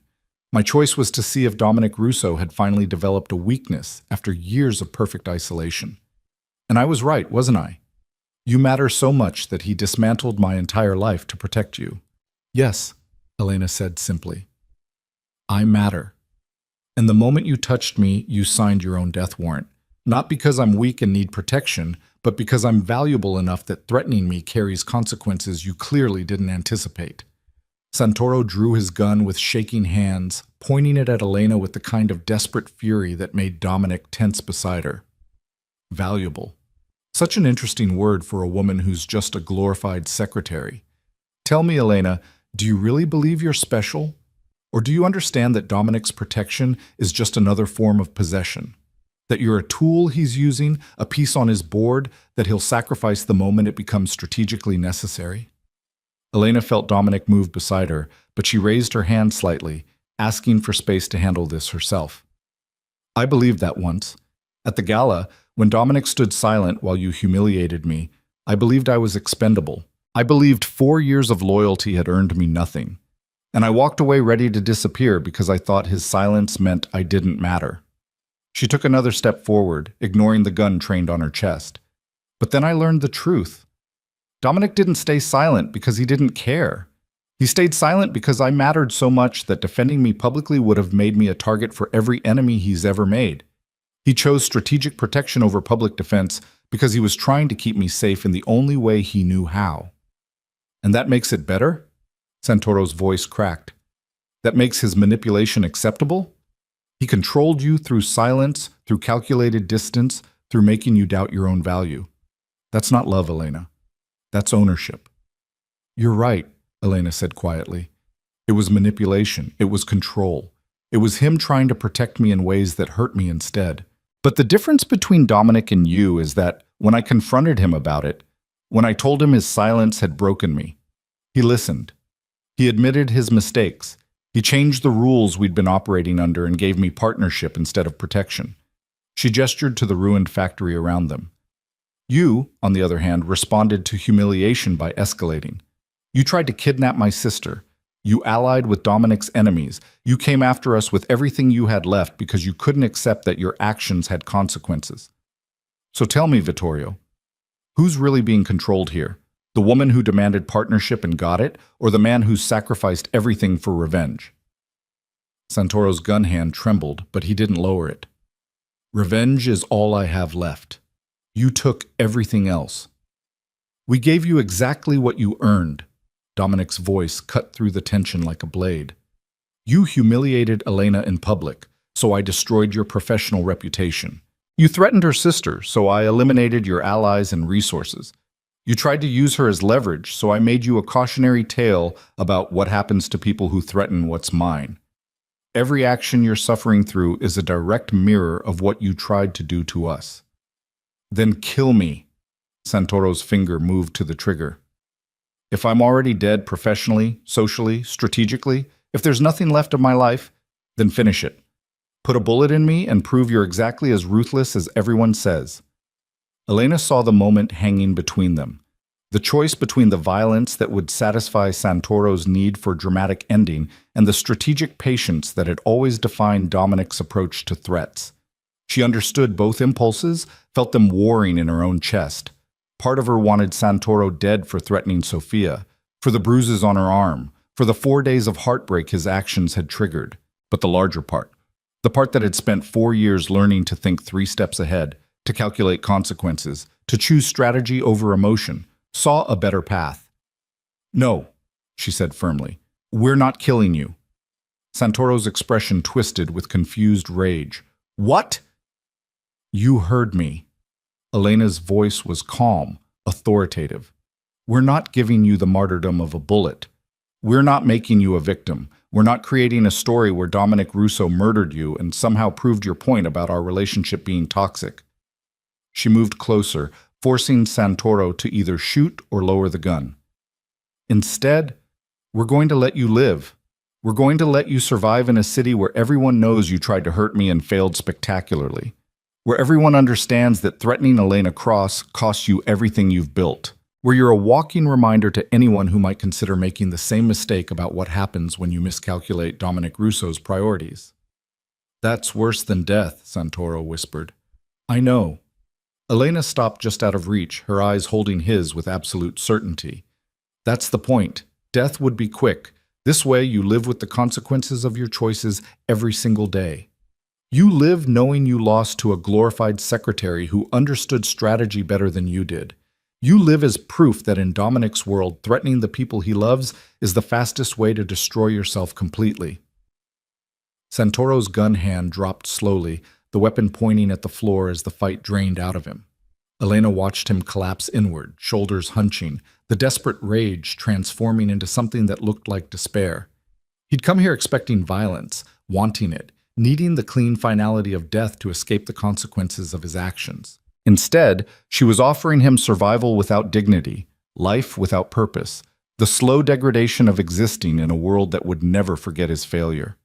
"I hate you," he said, the words empty of real venom. "I know," Elena replied, "but I don't need you to like me. I just need you to remember this moment. Remember that you tried to hurt me, and it cost you absolutely everything. Remember that underestimating me was your fatal mistake.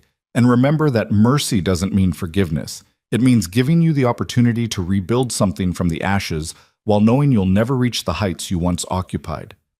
Dominic stepped forward, his voice carrying absolute finality. "Your men will escort you out of Milan. You have 24 hours to disappear. If you're still in this city after dawn tomorrow, Marco's teams will consider you a continuing threat and handle you accordingly. But if you leave, if you start over somewhere else and never come near Elena or her family again, you live. That's the deal?" Santoro's laugh was hollow. "Exile or death?" "That's the deal," Dominic confirmed. "And it's more generous than you deserve. Take it." Santoro looked between them, Elena standing calm and unshakable despite the gun that had been trained on her moments ago, Dominic radiating the kind of lethal control that had built an empire. Finally, he nodded once, a sharp, defeated motion that communicated acceptance without agreement. "I'll leave," he said quietly. "But Russo, understand something. You think this makes you stronger. You think choosing her over strategic neutrality gives you power. But every enemy you have now knows exactly how to hurt you. They just have to find Elena Cross and apply the right pressure." "Let them try," Dominic said, his arm sliding around Elena's waist in a gesture of possession and partnership. "Let them see what happened to you when you made that attempt. Let them understand that threatening Elena doesn't expose my weakness. It triggers the most ruthless version of myself. The version that dismantled your entire life in less than a week without firing a single shot." Santoro gestured to his men, and they moved toward the exit with the defeated efficiency of soldiers abandoning a lost battle. At the doorway, he paused, looking back at Elena with something that might have been grudging respect beneath the hatred. "You're stronger than I gave you credit for," he said. "That's the only compliment you'll ever get from me." "I don't need your compliments," Elena replied.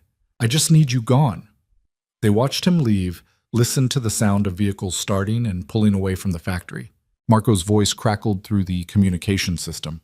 confirming that Santoro's convoy was being escorted to the city limits, that surveillance teams would track his departure, that the threat was effectively neutralized.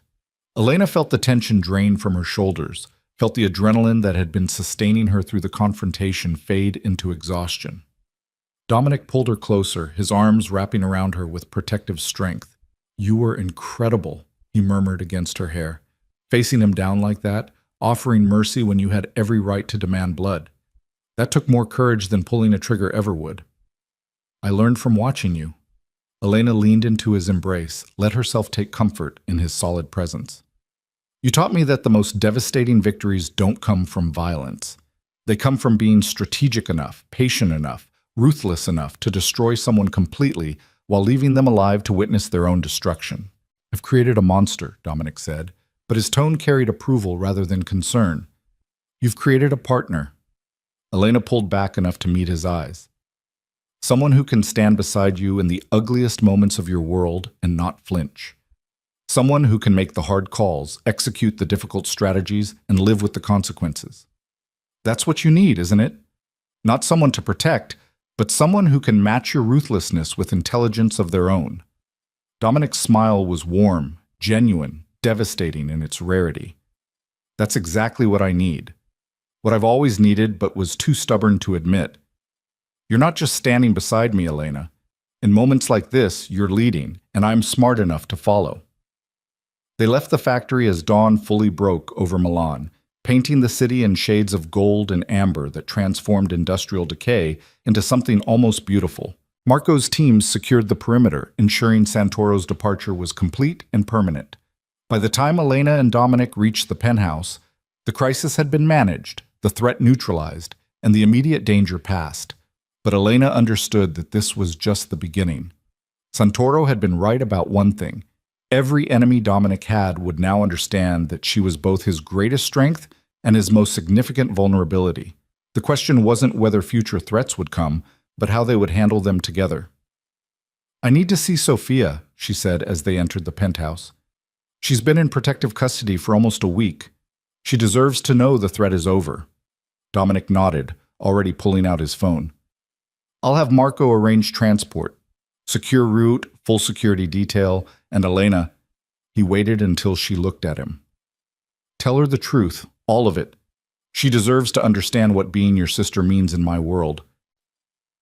The reunion with Sofia happened in a private room at one of Dominic's legitimate hotels, neutral ground that felt safer than the safe house or the penthouse. Elena watched her sister's face cycle through relief, anger, fear, and finally settling into a kind of cautious understanding as she explained everything: Santoro's threat, the strategic deception, the confrontation that had ended with exile rather than bloodshed. "So you're with him," Sofia said finally. "Not just working for him, actually with the man who runs half of Milan's criminal enterprises." "Yes," Elena confirmed.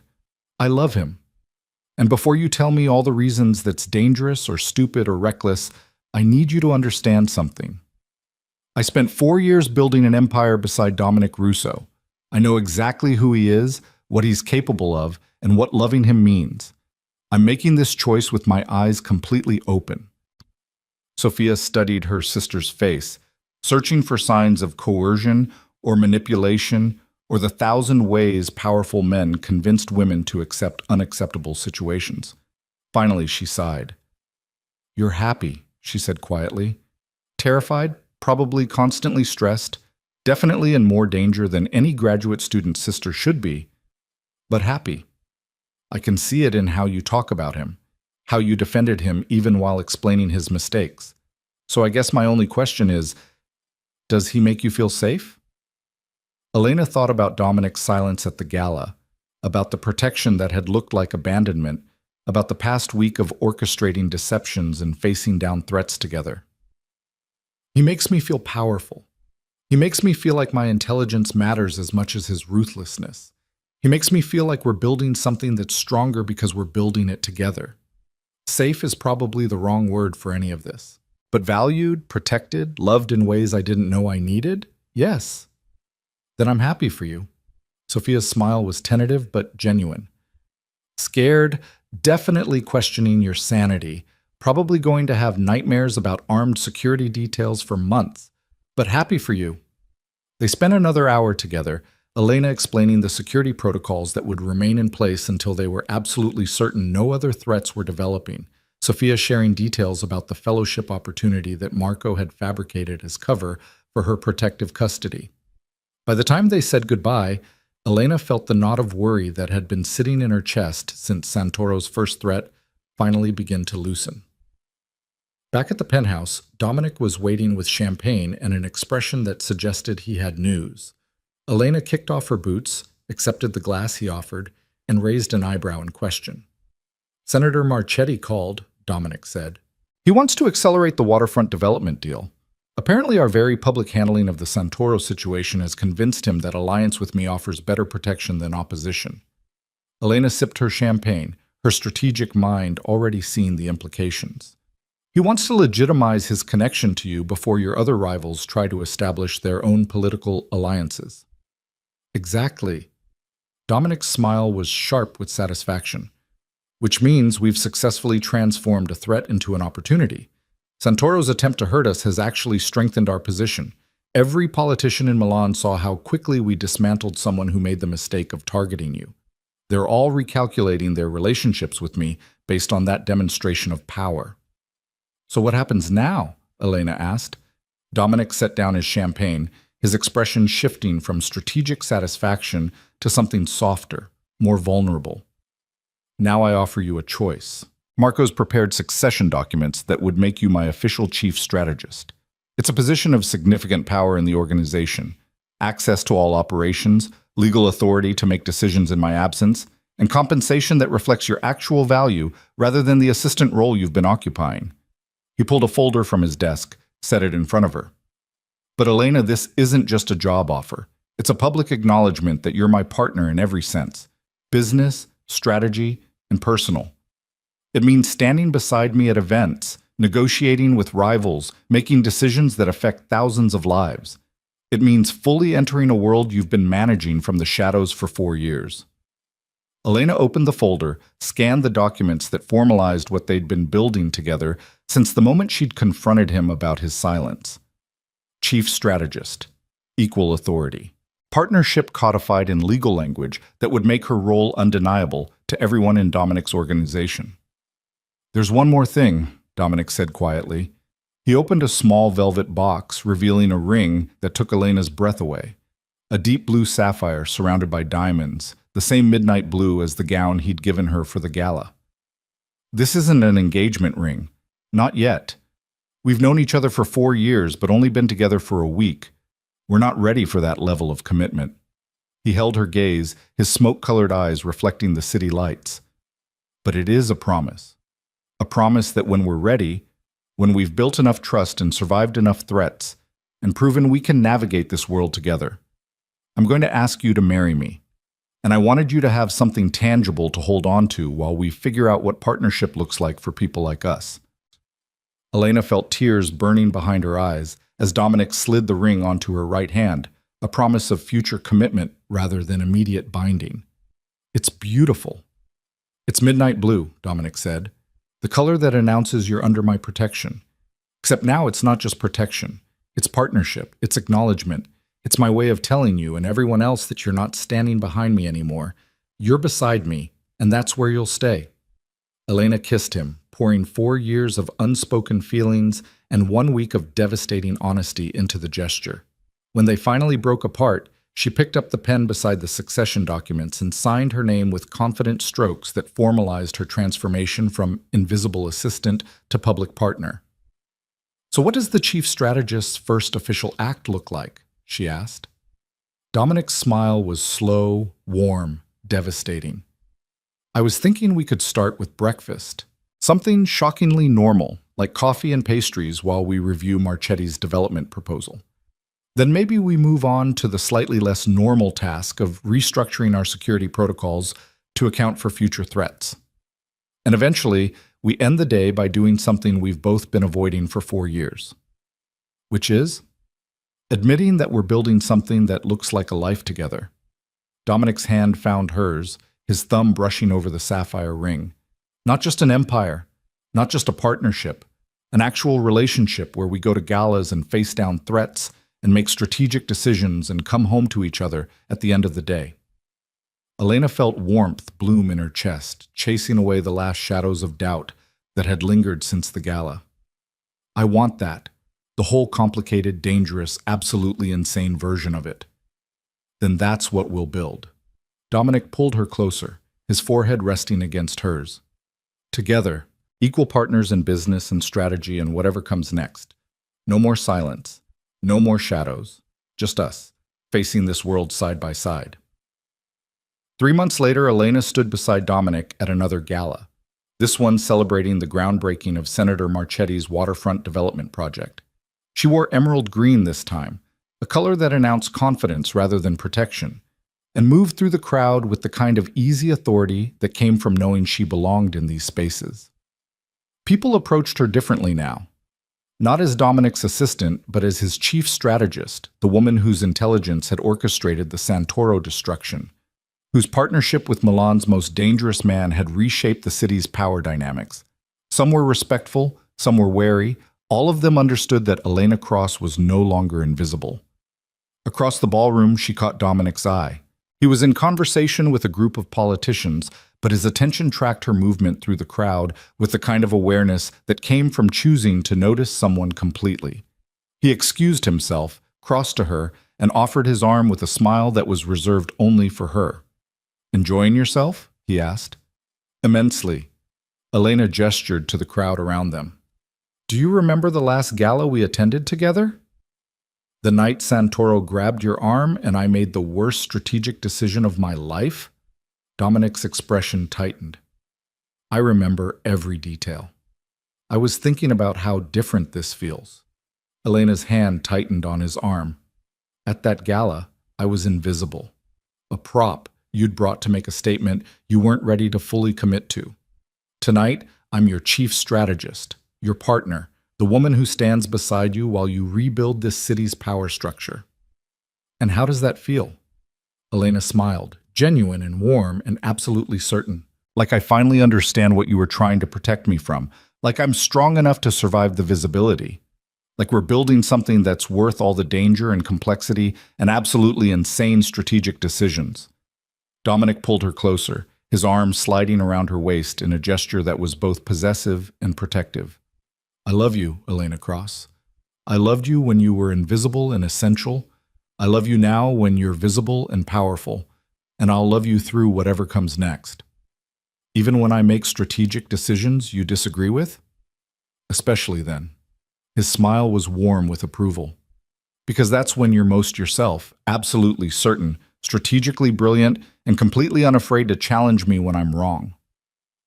They moved through the rest of the gala together, navigating conversations and political maneuvering with the kind of synchronized efficiency that came from 4 years of working side by side. Elena negotiated terms with businessmen while Dominic handled the politicians, both of them understanding that their partnership made them stronger than either could be alone. As the evening wound down, they stood together on the palazzo's terrace, watching Milan spread beneath them in a glittering display of lights and life, an endless possibility.